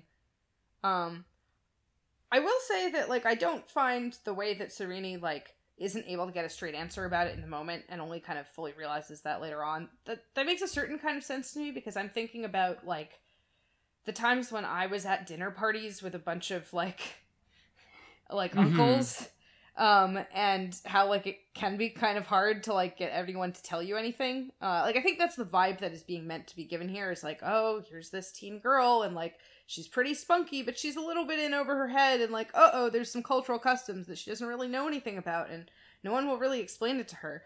I don't really think it's, like, doing an amazing job at that, but, like, that's what I think it's aiming for. Yeah, it's a real experience that I think gets in the way of enjoying the novel. A little bit, yeah. So, there's that whole thing. And then, as part of this, kind of at the end of this conversation, this is not in the summary, but I think this is actually pretty important. She kind of suggests the idea that she needs to, like, start participating more in, like, the court, and so she comes up with this scheme where she's gonna basically go on dates with all these uncles, and, like, I guess that's gonna, like, help her, like, be at, like, social events at the court, and therefore know what's going on at the court, and that'll be useful for their political goals, I think, is the logic at work here. Brandon just likes balls. I think Brandon also really likes, like, spunky young women hanging out with old men. Yeah, he kind of does, doesn't he? It feels a little bit, it makes me think of, like, the vibe that, like, Wolverine always had in, like, Claremont X-Men. Do you know what I mean? What a specific pull, but yes, absolutely, 100%. This fundamentally benevolent but kind of scary old guy, and he's always hanging out with this 14-year-old girl who's, like, kind of getting herself into scrapes, and he's maybe helping her with them, but, like, there's... But the fundamental... When I think of anything Claremont wrote, that is a man who was incredibly in touch with his own kinks and was just going to put them on the page in a way that Brandon is not. And so now you've got me wondering, is this not that this is a kink of Brandon's, but, like, does he have some subconscious, like, thing going on here that he doesn't realize that he's putting in the page? Because I don't think of him as in touch with himself in the way that Claremont is. I mean, I think that there are a lot of reasons that a person might find it, like, sort of personally satisfying to depict a particular type of relationship over and over, you know? Like, I don't want to speculate about whether Brandon Sanderson sees himself as the dad or as the spunky girl in this equation. Or, like, why that's a thing that he wants in his life. But I am also asking myself these questions is the thing. Now I'm just thinking about Dalinar and Lift, I guess. As, like, the most modern version. I also just think that, like, he, like, all of his spunky young girl protagonists go to balls and, like, do the big, like, very nice gowns thing, and, like, I think this is just a fixation of his, maybe in fiction more than, like, so I don't know. I don't know. I don't want to, like, I think it's a cute little scheme, honestly. Like, I was the most excited I've been for this book. I'm like, oh, Brandon's gonna write a big ball. Like, cool. He's good at those scenes. Like, I like those. You know? I feel like it may have sounded like I think it's, like, good and healthy for people to have, like, relationship dynamics that they find it interesting to explore through fiction. Like, I don't want to imply by saying that I think maybe Brandon Sanderson is, like, working something out here, that I think that it's, like, somehow inappropriate. You know what I mean? I think it's good. Yeah. I think it makes for, like, fun and interesting art, at the very least. Who doesn't love when new girl in town goes to the ball and doesn't understand the local, like, etiquettes necessarily, and just has to, like, do her best and meet people? Yeah. And it's, like, I mean, you go. And what if there were a bunch of, like, grandpas there to, like, maybe make her feel a little embarrassed, but also, like, protect her from, like, boys who would actually be weird. Like, I feel like I can see how this is going to go and how it's going to be charming. I'm looking forward to it. I just keep thinking about, like, the visual novel version of this, where you have Sarene on one side of the screen, and then the other side is 3 old guys stacked on top of each other, and one of them fades to the front as he's talking, and then the other one fades in front of it as he's talking, and they're at a ball. Yes! No. You choose the uncle that you take to the ball, and depending on, like, oh, that's the uncle who's gonna, like, ward off any boys with the shotgun, and that's the uncle who's gonna see you eyeing the boy and encourage you to go talk to him. Like, And that's the uncle who's just got knives. This is absolutely. Those are the roots. Is like, it's. But the first one, you have all 3. I think Brandon would be pretty good at writing a visual novel. Yeah. oh yeah, he would fucking crush it. So they come up with that plan.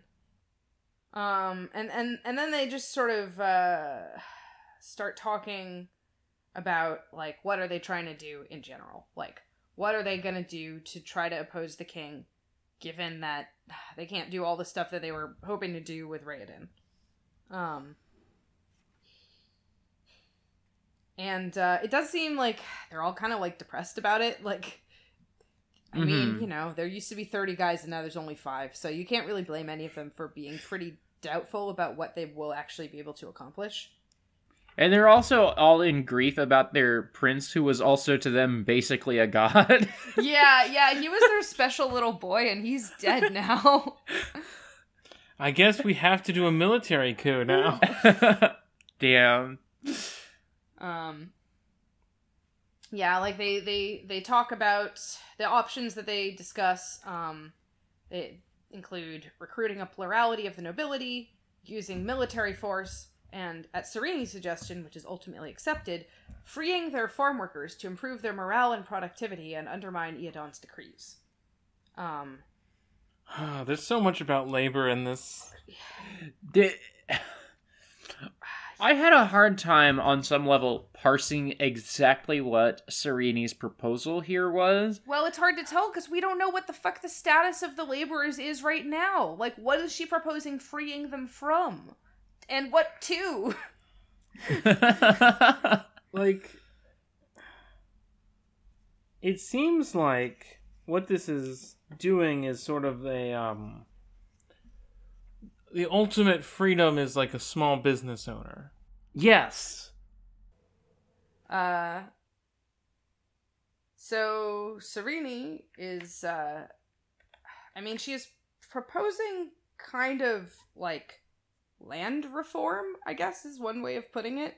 Although it also maybe is a return to the former system of landholding. We don't really know what that was before. We talked about it for like an hour and a half last time and came to very few conclusions. Because we just don't fucking know how it was before 10 years ago. It just has not been made clear. But they say that the worst problem with Iadon's system. Oh, yeah. Okay, so she, in the process of making the argument that what the nobles should do is, like, sort of free their serfs, if they could be called serfs, unclear, but free them. Ancient Fjordell serfs. Uh-huh. and then give them... They show up here in this chapter. And the point being, free the peasants and give them land. Like, give each peasant a parcel of land and be like, this is yours now, you're gonna work it, and I'm gonna let you keep some percentage of what it produces.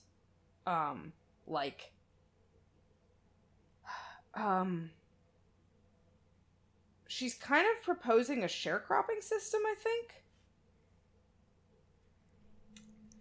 I guess so, yeah. And her... Something I said, like a minute ago when we were, like, off mic, I guess, was, that this passage is kind of confusing to read. So it kind of requires, like, effort to figure out exactly what is being said and what's being argued. And then once you put in that effort, it's not very rewarding, because what you get is kind of stupid.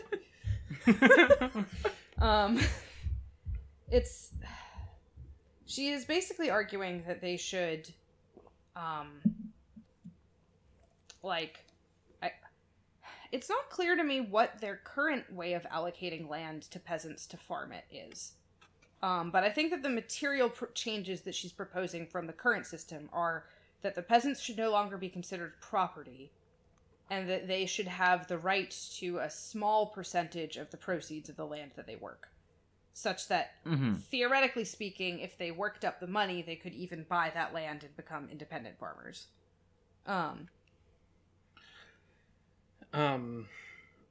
When the thing that they say about what it is currently is that Eodon's system encourages the lords to treat their people brutally. He threatens the noblemen, taking away the titles of those who do not produce, so in turn the lords grow desperate, and they beat extra effort out of their people. It's an agreement based on greed and fear rather than loyalty. Yeah, the reason that people are being exploited is because the people above them are being threatened, not because it's profitable. Right. And furthermore, in fact, this, like, culture of fear, I guess, is bad for production. And that's the real reason why it's a problem. We need to replace slavery with sharecropping in order to increase production. It is like, for any listeners who might not, like, have read up on their Marx, I'm going to use a word that gets used differently in, like, everyday parlance. It's a very idealist conception of the world, and that, like, you know, everybody is scared. Like, the emotional landscape of the kingdom of Erelon right now is fear, and so, like, that manifests in, like, the material world as, like, you know, exploiting workers for this. It is not how the world works at all. And I do, at some point, Brandon learns what materialism is and abandons this idealist conception for the most part. It's really fucking weird the way that it's here. He doesn't abandon it, but, like, a lot of the drama of, I feel, Stormlight is, like, trying to reckon with the contradictions there, and, like, I believe these things, but I also acknowledge these things that are material. And, like, I feel like a lot of Stormlight is him, like, bashing these things together, like, yeah, king good, but also king war crime? And then just shoving them together and trying to form a thought about it. God. Yeah, I mean, I will say, I think that, like, you know, I think you can see in this conversation an understanding that, like, you know, again, to, like, use some kind of, like, Marxist understandings of this, but I think this is also in this discussion, there's an understanding that, like, you know, ideology and, like, culture and, like, these emotional things that are being talked about affects the economy, and that the economy and, like, the sort of political structure of the nation also affects that, like, sort of, you know, that those, like, softer or, like, ideal things that are being talked about. And, like, the idea that those two sort of broad, that, like, the base and the superstructure are always affecting each other, like, that is actually a basic part of Marxist theory, but then, like, materialism is saying, like, okay, but ultimately it comes from the economic reality, which is not how this description works at all. Like, no. It is the reason to, like, the reason that sharecropping will increase production is because the people who are being treated, relatively speaking, better will be more loyal. Like, that is her explicit argument, that loyalty creates better production. Like, an emotional experience in the hearts of the workers will mean that there's more grain. Which is just not true, probably. I mean, I don't know enough about economics to 100% say that that's not true, but I don't think it's true. Is Sarene doing the fight for 15 here? I mean, what she's doing is something that, you know, I would say every, like, political economic system does to some extent, which is, you know, she is trying to, like, reconcile the contradictions, right? She is trying to, because, like, this is a system that produces its own destruction in the sense that, like, the way that the peasants are being treated is creating unrest, and that unrest is threatening to destroy this kingdom, right? And so... Doesn't someone make an accelerationist argument somewhere at the dinner table? Is that a thing that happens? I know there are people who are like, we should just wait for the kingdom to collapse by itself, which is not quite accelerationism, but, like, adjacent to it, I guess. Yeah, and like... So Sarene is basically arguing for what she thinks will be a big change to the system, which will nonetheless allow it to, like, continue to exist without a kind of cataclysm that they want to avoid. The accelerationist part is Serene's intro to her idea. Yeah, well... Because she, as, like, a thought experiment, she says, well, if the system is so bad... why bother overthrowing it? Why not let it overthrow itself? Okay, yes. That line specifically is where my Marxism brain activated. It was like, okay, well, I gotta fucking understand this. Yeah, the way that she's actually talking about that, though, I think she... Because, she says, why not let the system overthrow itself? Eondel's like, what do you mean? And she goes on to explain, turn Eodon's own creation against him and force him to acknowledge its faults. Then hopefully you can work out one that is more stable and satisfactory. So I think she thinks to some extent of this land reform thing as an argument. Like, we're gonna do some land reform. It's gonna obviously increase our production and be, like, good for us. And that will be an argument against Eodon, and Eodon will have to respond to, like, the contradiction that's been revealed in his, like, statement as, like, a political speaker. And that always works. And like, I've studied a lot of history, and pointing out that the man in power lied or was wrong always works. He always tucks his tail between his legs. Yeah, like, you can always simply just point out the contradictions in society, and that will then make them go away. You don't have to engage in class struggle to resolve them. God, I feel almost bad. Like, if you don't know the basics of Marxism, this is all gonna sound, I think, very jargony, but, like, this is one of those places where it really feels like those ideas are at work in the story. Like, I Yes. Well, and, like, I could see it if she framed it differently. If she said, well, if we do this, then production and profit will increase, and that will make, like, other nobles come to our way of thinking. That would be one thing. It would be, like, if we can show, like, that we're making a lot more profit, then, like, other people will start doing it our way, too. That's very different from, we will do land reform to own the king, and he'll have to be like, well played, good sir. But what's the connective tissue between them getting more money and Eodon not judging titles by income? Right. And it's also... Yeah, it's... I mean, the connective tissue is when she says, hopefully... you can work out the one that's more stable and satisfactory, but why? In what way? First of all, in what way does this undermine Eodon's thing of, like, oh, we gave them a little land and then we took 10% of what they made. Therefore, you should not grant and revoke nobility titles based on income.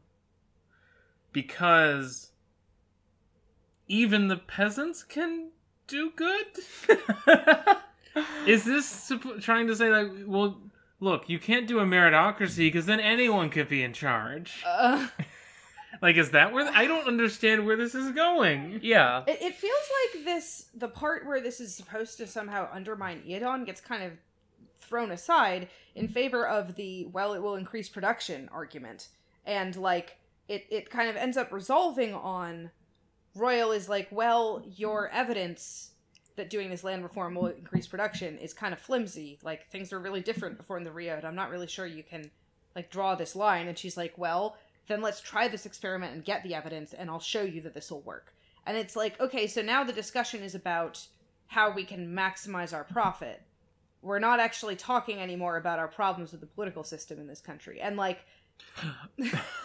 Is the idea that if we get richer than Eodon, then we're king now?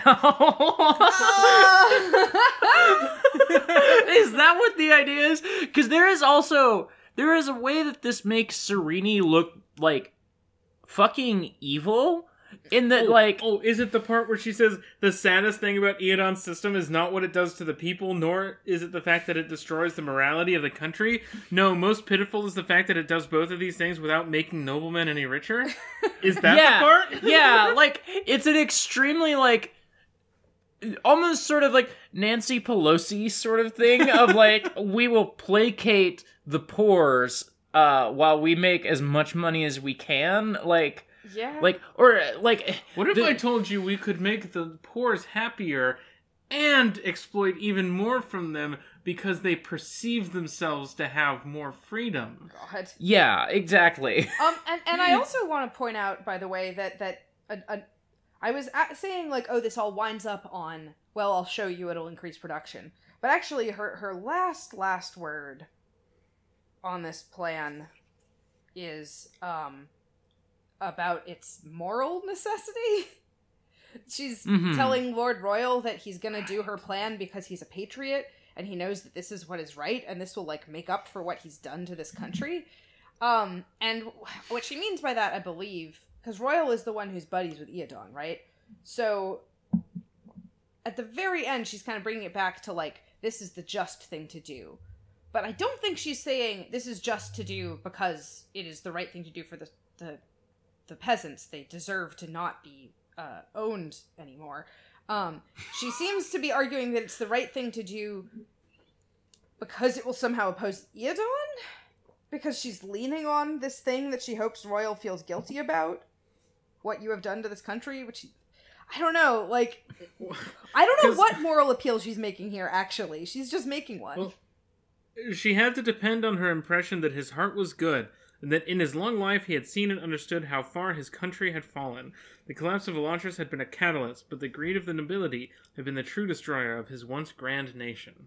The tiny bit of slack that I will cut Brandon here is that the chapter then moves to end on, like, a private conversation between Key and this Royal and Sarene, where this character is like, hey, you kind of, like, you almost lost me at the end there. Like, that last push you made to, like, make a moral appeal to me, like, kind of almost didn't work, you know?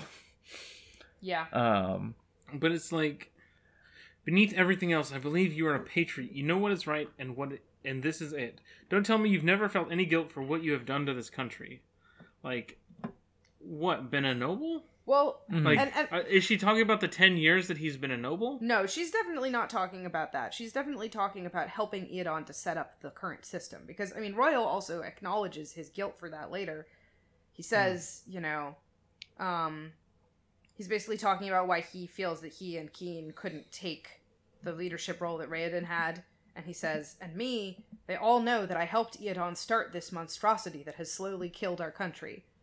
So, like, everyone, I guess, kind of blames him for the current status quo, even though he's helping them change it, ? I'm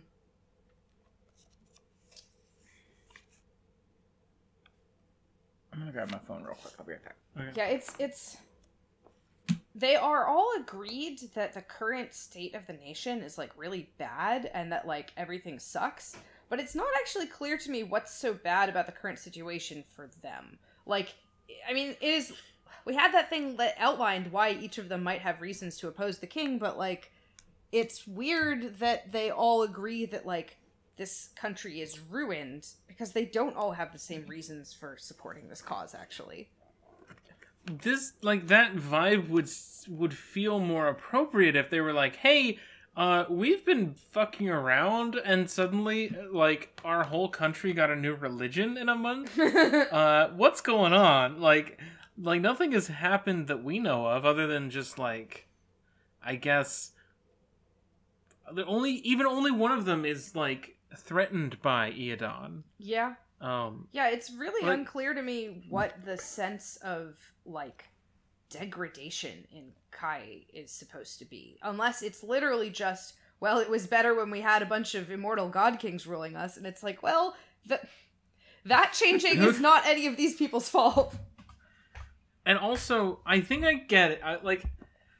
I feel like what's the attempt being made is that Elantris is experiencing a rapid physical degradation, and Kaie is experiencing a rapid, like, morale, like, degradation, or like a social decline.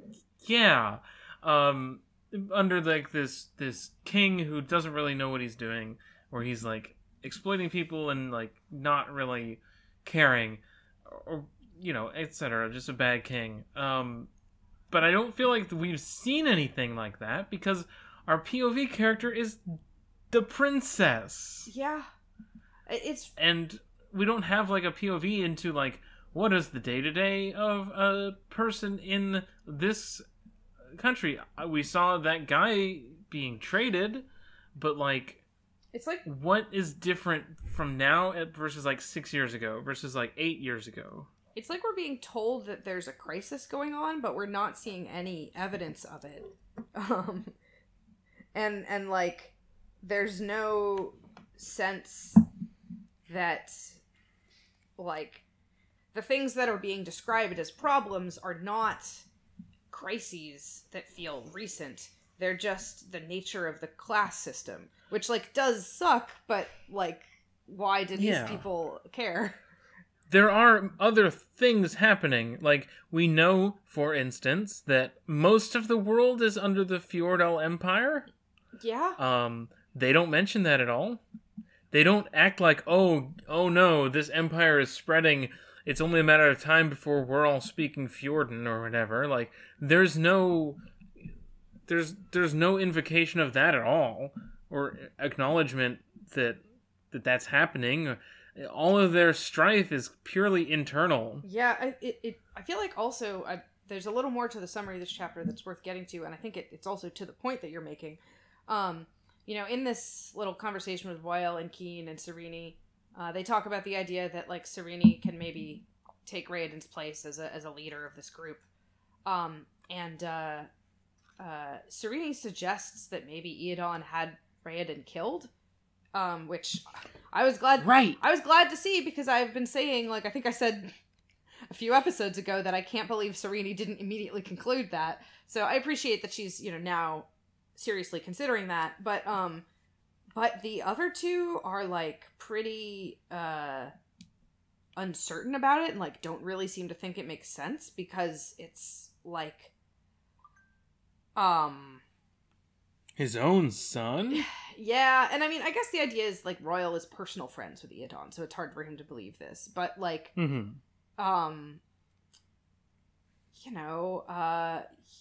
guys, you were planning a coup. Like, you were kind of doing a little bit of treason. Like, people often get killed when that's found out about. Shouldn't you be at least a little worried that maybe the cops are onto you? Like... Well, and also, like, in this moment, I think Sarene, maybe someone else floats the idea that, oh, maybe Raoden's not actually dead. And they, like, 100% hit, like, oh, you could have had a body double, whatever disease, like, really disfigures someone or whatever. The coughing shivers. The coughing shivers really disfigures someone. So they absolutely 100% hit on the thing that happens, and no one is like, well, why would they have had a funeral for him? Why would they have faked his death? Like, they hit on it, and then they can't think of any possible reason that they would fake his death, so they discard that idea. No, she says, when a monarch decides to destroy a rival, he usually makes sure to do so in a permanent way. There are too many stories about lost heirs that reappear after 20 years in the wilderness to claim their rightful throne. It's such a stupid statement, because it's like, isn't the fact that Iadon is, like, not good at this king shit, like, one of the fundamental premises of your whole little thing? And if you're gonna be a king and you're gonna make a dumb mistake, like, disinheriting the heir who shows up 20 years later to be like, oh, actually, I have the rights. That is, like, dumb king mistake number one. Yeah. They should... Like, in fact, we've literally had a moment earlier in this book where Sarene was like, isn't Iadon worried about a succession crisis? Any smart king would be worried about a succession crisis in this context, and it's like, wow, but he isn't because he's bad at this. So, like, are you really so sure that he wouldn't do something that would potentially cause a succession crisis? If he's gonna wring, like, the surplus value of all the laborers till they break, you really think he's not gonna, like, overextend in every other part of running a kingdom until those things break to try and get what he wants? Yeah. Yeah, it's like, yeah, just, man. And then we talk a little more about Sion's, because, Sarene has sent hers to poke around Elantris. And she's like, yeah, that priest was interested in Elantris, so I wanted to figure out what was up with that. And everyone around her is like, who fucking cares about a priest? Yeah, which I forgot about that part. And like, there's a weird bit where she's like, look, he's actually a big deal. He's a Gjorn. Like, ask the Duladin Republic how much damage one Gjorn can do. I think this is the same guy who was responsible for that. And... There's a bit... Someone says... Royal says there's no sure evidence that Fjorden was behind the collapse. Which, that's fascinating. So I guess the Duladin Republic is not, like... It's not like Fjorden, like, conquered the Duladin Republic, you know? Because if that were the case, people wouldn't be like, wow, gee, I wonder if Fjorden were the ones responsible for the fall, right? Yeah. So I don't know what there's, like... I kind of wonder if just a giant hole opened up in the earth and, like, the Duladin Republic fell in. Maybe Hrathen did manage to convert a large population in the Duladin Republic, and it made a civil war happen, and then everyone was like, well, we don't know that Fjorden as a state was responsible for undermining this country. Yeah, it could be. Anyways, we know that a Gjorn was there, but, like, is that connected? Shrug. Anyway, but in response to Royal saying, oh, there's no sure evidence, she says, there is in Teod, but no one else would believe it. So that's... Oh, I missed that. Yeah, trust me when I tell you that this single Gjorn could be more dangerous than Iadon. So she's got the receipts on how truly dangerous a Gjorn can be. I don't know what the hell that is. That's gotta be, like, the reason that Teod, like, kicked out everything to do with Fjordell 100 years ago or whatever. Yeah, definitely. I don't even think it was 100 years ago. I think I made up a number there. Like 12? Maybe? I don't remember, but... Yeah. But yeah. And... I think that's pretty much the, there's not really anything else of, like, importance left in the chapter. There's just, like, some hanging out and being like, damn, we really are gonna do this, huh? Well, we better be careful. Reading this chapter felt like it just was fucking interminable. Oh, was that because it was, like, 38 pages long? God. This is longer than the other two chapters this week combined. It was really long. Are you serious? And it was all, like, bad political philosophy. What? I was planning to ask this after the end of next chapter, but I'll just ask it here before we get into the next one. Can anyone tell me what the plot of this book is? We're 20 pages away from being a third of the way through the book. I did the math. We were at like 29%. I don't know what the plot is yet.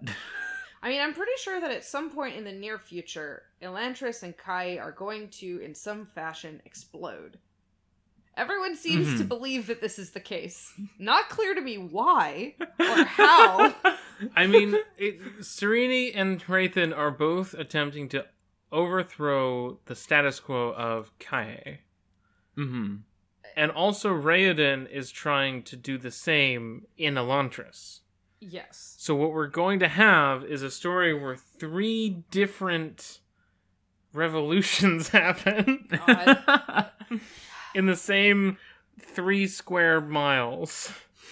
I I don't necessarily want to spend an enormous amount of time on this, but I am, like, really kind of haunted by that line of Sarene's that you quoted earlier, Nora, where she's literally like, it's the major problem here is the loss of profit.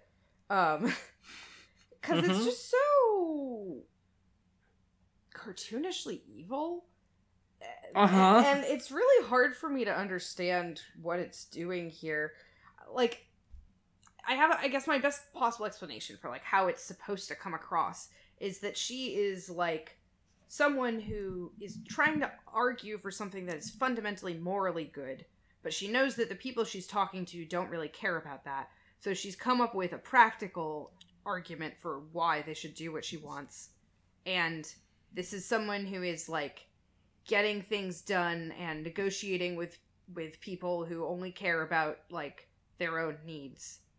I guess? But, like, we don't actually know that Sarene cares about human freedom. In fact, we have plenty of reason to think that she doesn't. That, like, the concept of, you know, people being slaves, like, we've seen her be incensed by it, but I don't think she has, like, a fundamental understanding of, like, because she's literally proposing a system of sharecropping to replace it, and so, like, she doesn't see any way, and she's not arguing to herself, well, this is clearly still a deeply unjust system, but it will at least be a move towards something better, and that's what I can get out of these nobles right now.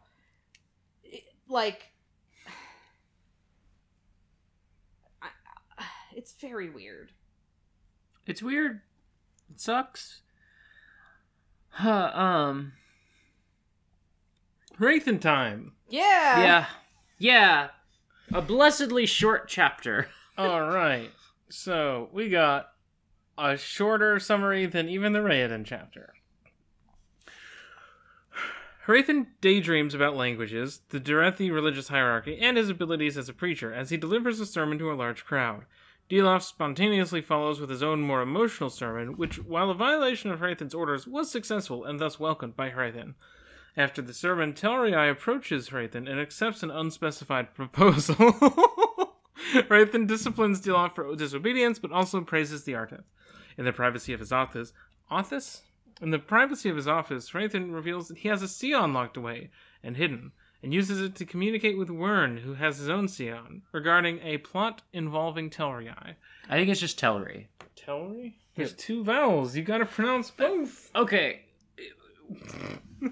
It fucking sucks that I don't know how to say any of the words in this book. It is a huge obstacle to my enjoyment of the novel on just a, like, basic mechanical, like, Kaladin Stormblessed. Dalinar Kholin. Yeah. Some people say Adolin, some people say Adolin. That's about the extent of it. You know what's really fucked up? What? Technically, in universe, Kelsier from Mistborn, his name is pronounced Kelsier. Well, it sounds better as Kelsier, so whatever. And it would be Vin. That's not true. Is it's French. That's not true. Yeah. Anyway. I just hate that I can't say any of the names in this book. It fucking sucks ass. This is why Jackson's tweet about it is so funny. Yes. So the thing that I tweeted about this, first of all, we have insight into Hrathen's mind. First, there's the part about language, where why would I want to learn other people's languages when they're profane? But also, I'll need to do that to spread the religion. Derethi religion. But Hrathen's big commitment to his religion comes from this desire for order and meticulous, like, organizational structure, rather than, like, a passionate, like, belief or love or hate. And he recognizes that as this thing with Dilof is happening. And it just...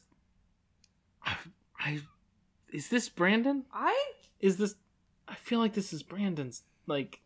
again, not to like speculate too much on what Brandon is as a person, but like this feels like, yeah. I mean, something that I felt very like aware of reading this passage is like the American evangelical Christian understanding of like what evangelizing is supposed to look like, what a sermon is supposed to look like, what the things are that you say to people that successfully convince them to convert to your religion. Because, I mean, I find this description of sermons really bizarre because it doesn't tell us anything about the arguments that either one is making, right? Yeah. It's entirely about the style in which the argument is made, and the fact that, like, Hrathen has a very, like, sort of, it seems like a very classical style of argumentation that he clearly, like, learned to do in school in some way that involves modulating your voice in a certain way and, like, structuring your arguments in a certain, potentially, like, maybe beautiful or especially convincing structure. Whereas, like, Dilaf is kind of, like, wild and passionate, and he's just shouting at the same volume the whole time, and, like, he clearly is not using this kind of knowledge. And there's a suggestion that, therefore, the more emotional appeal is a more powerful and more effective tool for conversion. Which is not even something I'm necessarily disagreeing with, I guess, because I don't think that people convert to religions based purely on hearing their arguments and weighing them out and being like, all right, I have been convinced, like, of the evidence. You know, I think people are converted to religions by emotional experiences, but, like, nonetheless, it's super bizarre to have 2 sermons in this chapter and to not get any of the content of any of them. We don't know what the points that they're making are.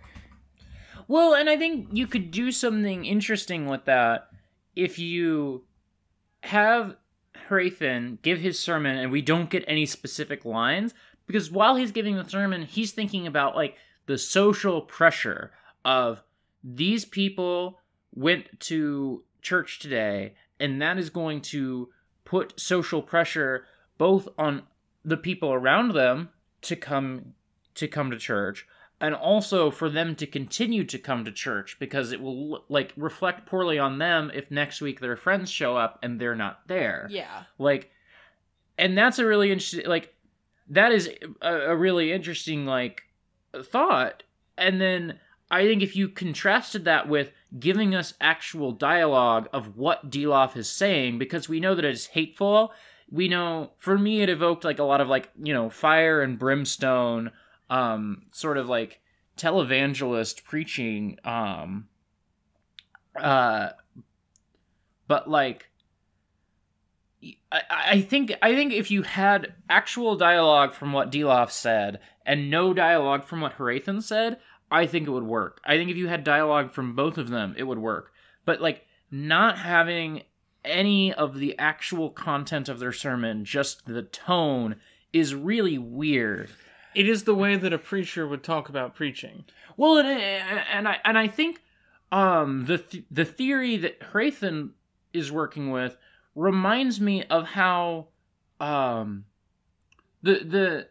like Dilaf's method reminds me of, like, you know, satanic panic, like fire and brimstone preaching that is a very common practice in America, but, like, perhaps even more insidious is the Joel Osteens of the world, that I think Hrathen is kind of, like, in that same sort of thing of, like, we have this mega church because we got a small number of people to buy in who got, like, if I get you to buy in and you get 3 of your friends to buy in and then they get 3 of their friends and then you all have to keep coming because your friends are here and you feel the social pressure, like, that is a real world thing that I think you can talk about without having the content of the sermon. But I think, like, this, I think it's just, the whole chapter is a little too detached, you know? Yeah.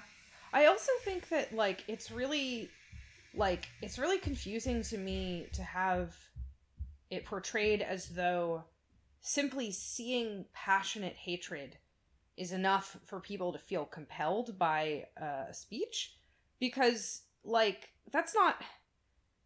Seeing passionate emotions is not, like, inherently appealing, right? Like, the reason people are compelled by this speech about hating the Elantrians is that they all already kind of don't like the Elantrians on some level, right? Like, they are seeing an emotion that they have felt expressed in a very powerful way and connected to a particular religion, and that's why it's compelling, right?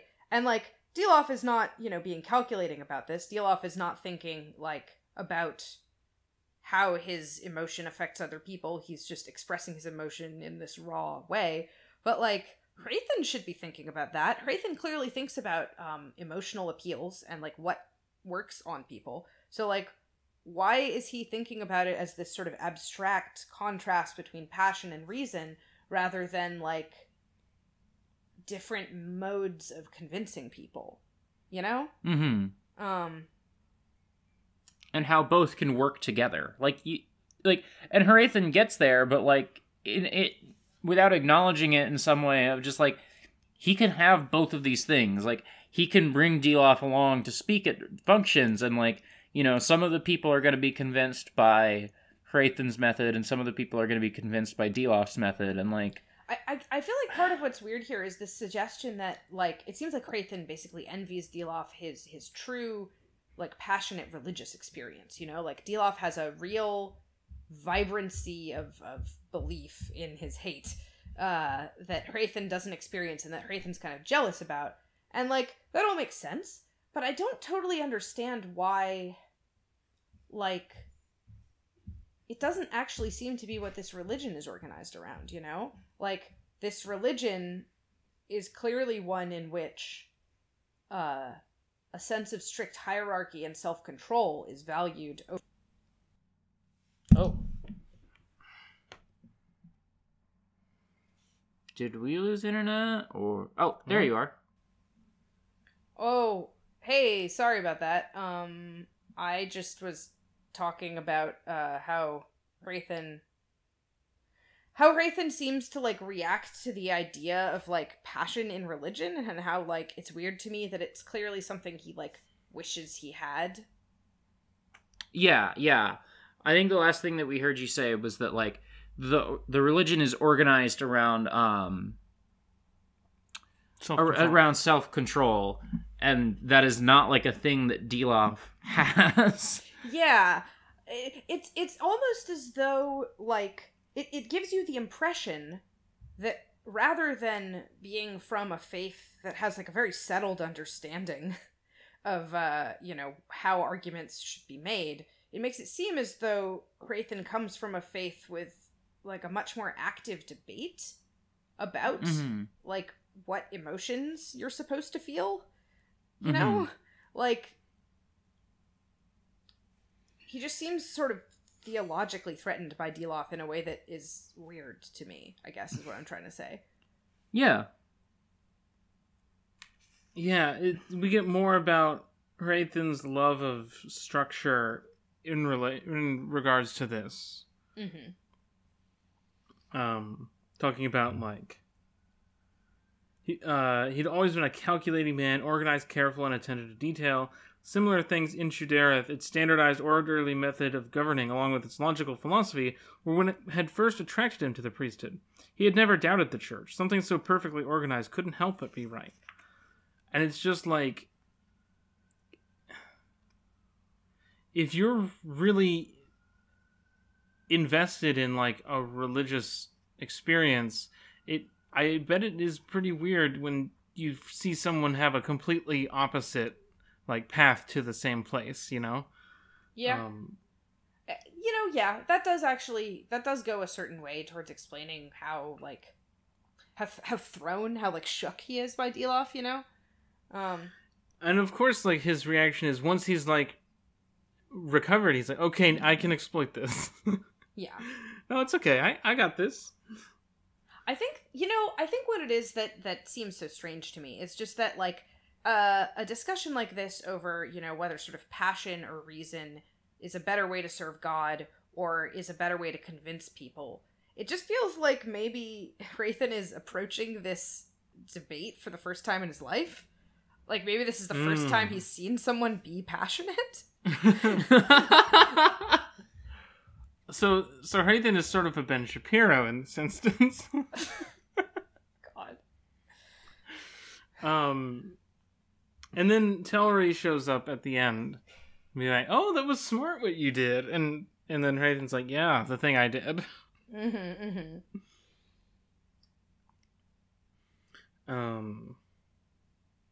There's also the part of, the thing that I kept thinking about in this chapter is, like, this also, to me, had a little hint of, like, old man, young man tension of, like, oh, this guy is all young and passionate, and I'm not like that. Should I feel insecure about this? Should I like feel a certain way about this, or like how do I feel about this? I think I hear what you're saying. Yeah, I don't really know how to explain it better. Well, it feels like maybe Deloff is a little bit of a threat to Hrathen's masculinity. Yeah. Yeah, I that makes sense.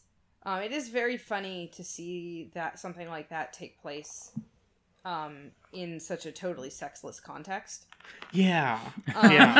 Especially given that we haven't even been told that these priests aren't allowed to, like, have sex or get married, right? Like, I think, you know, based on the fact that something like that has not even slightly come up, it feels like they are probably celibate priests.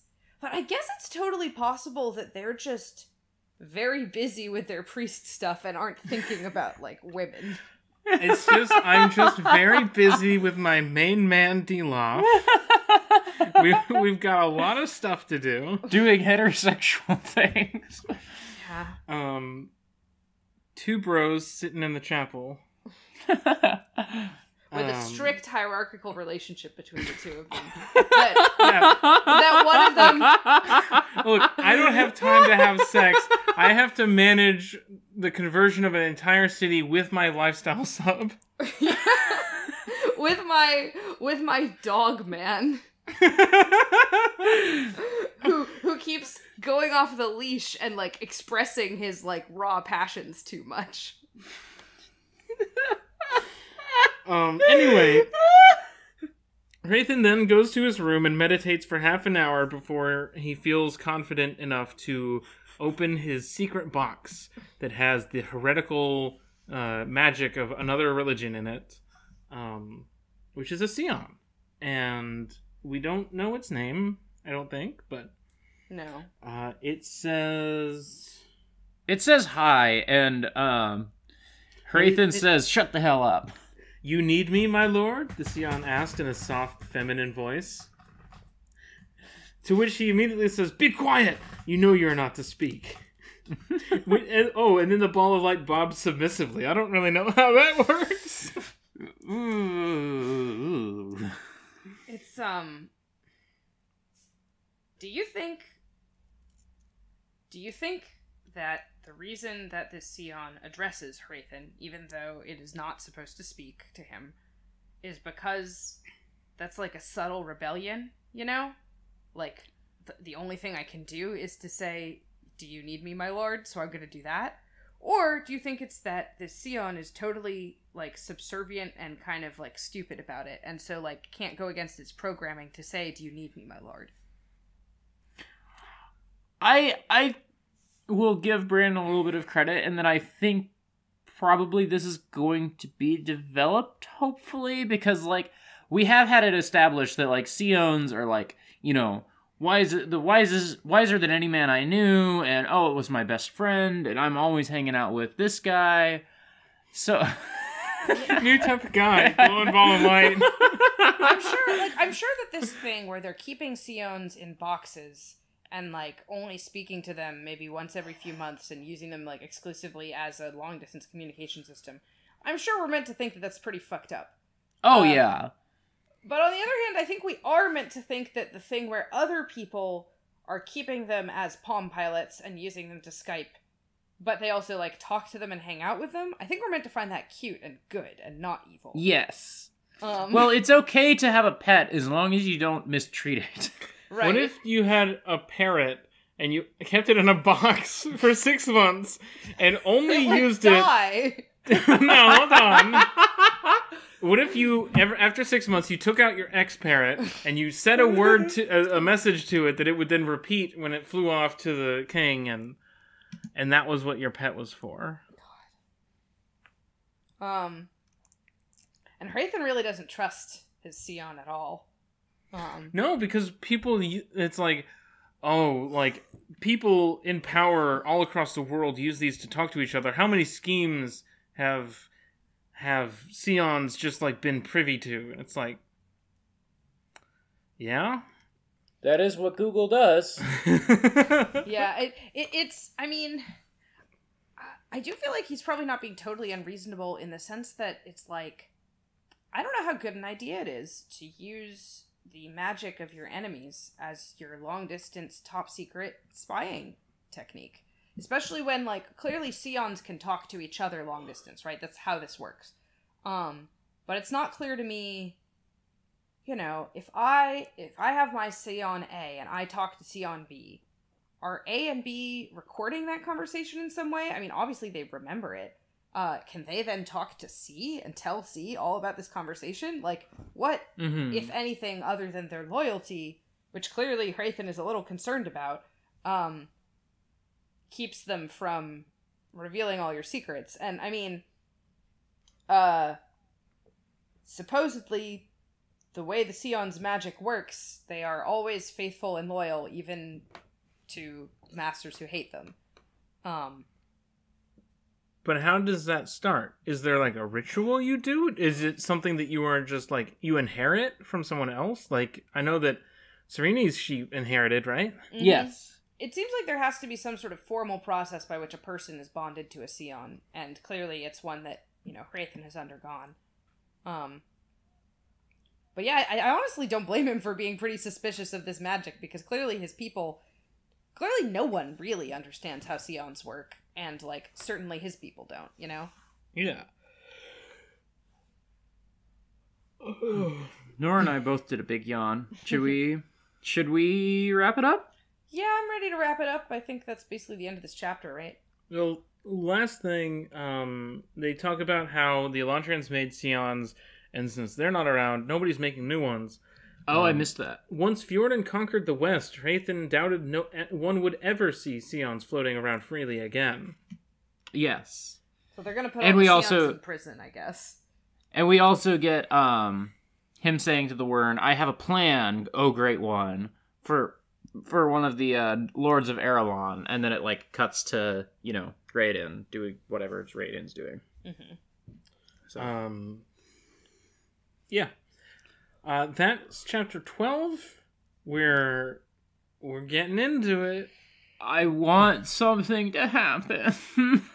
This book is not good. What if it turns out to be great? I What mean, if you're a fool? I think that these 12 chapters are bad 12 chapters. I don't think that has to mean the whole book is bad, but I don't think anything that happens later on is going to make, like, the pacing or the character writing or the political economy of these first 12 chapters that's true. good. I think maybe the political economy is unsalvageable at this point. The characters and the plot, salvageable, sure. Mm-hmm. But the political economy pretty permanently fucked in my mind. Yeah, I'm hoping to just kind of, like, enjoy the ride and, like, because, you know, it is fun and interesting to, like, encounter these just, like, wild political statements. Like, I do keep being surprised by them. It's just that sometimes they also make me very sleepy. Yeah. Well, Tilly, where could people find you online? You can find me on Twitter at @SharAsnablunt, like the Gundam character with blunt at the end. And I am also on a podcast on the Abnormal Mapping Network called Higgledy Piggledy Whale Statements, which is about reading Moby Dick. which is a much better book. Nora, where can people find you? You can find me on Twitter at NeitherNora. You find stuff I do at norablake.online. I also have a podcast on the Abnormal Mapping Discord. No? Network? I posted in the Discord, which is Journal Updated. A video game podcast. We just finished the Mass Effect trilogy. We're gonna cover Dishonored: Death of the Outsider at the end of this month. It'll go up on the 1st. And after that, we'll close out the year with Mass Effect Andromeda. I'm excited for your Mass Effect Andromeda episode because Me too. I think we're gonna have a guest on. Yeah, I happen to know about the guest. The guest sounds hot.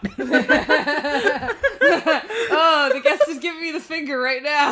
That's not possible. You can't know that because you don't know who the guest is. It's a fucking secret.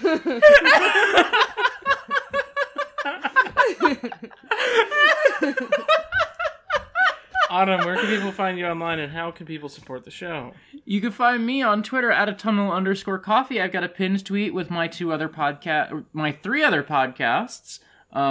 Two of them, I do 3 podcasts on the Export Audio Network, and I do 1 podcast on the Abnormal Mapping Network. And you can support all the Export Audio podcasts, all the ones that I do, all the ones that Nora does, all the ones that neither of us do, at patreon.com/exportaudio or exportaud.io.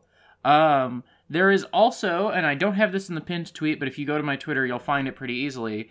Export has a YouTube channel now. I'm uploading some Let's Plays of Resident Evil Remake, to be specific.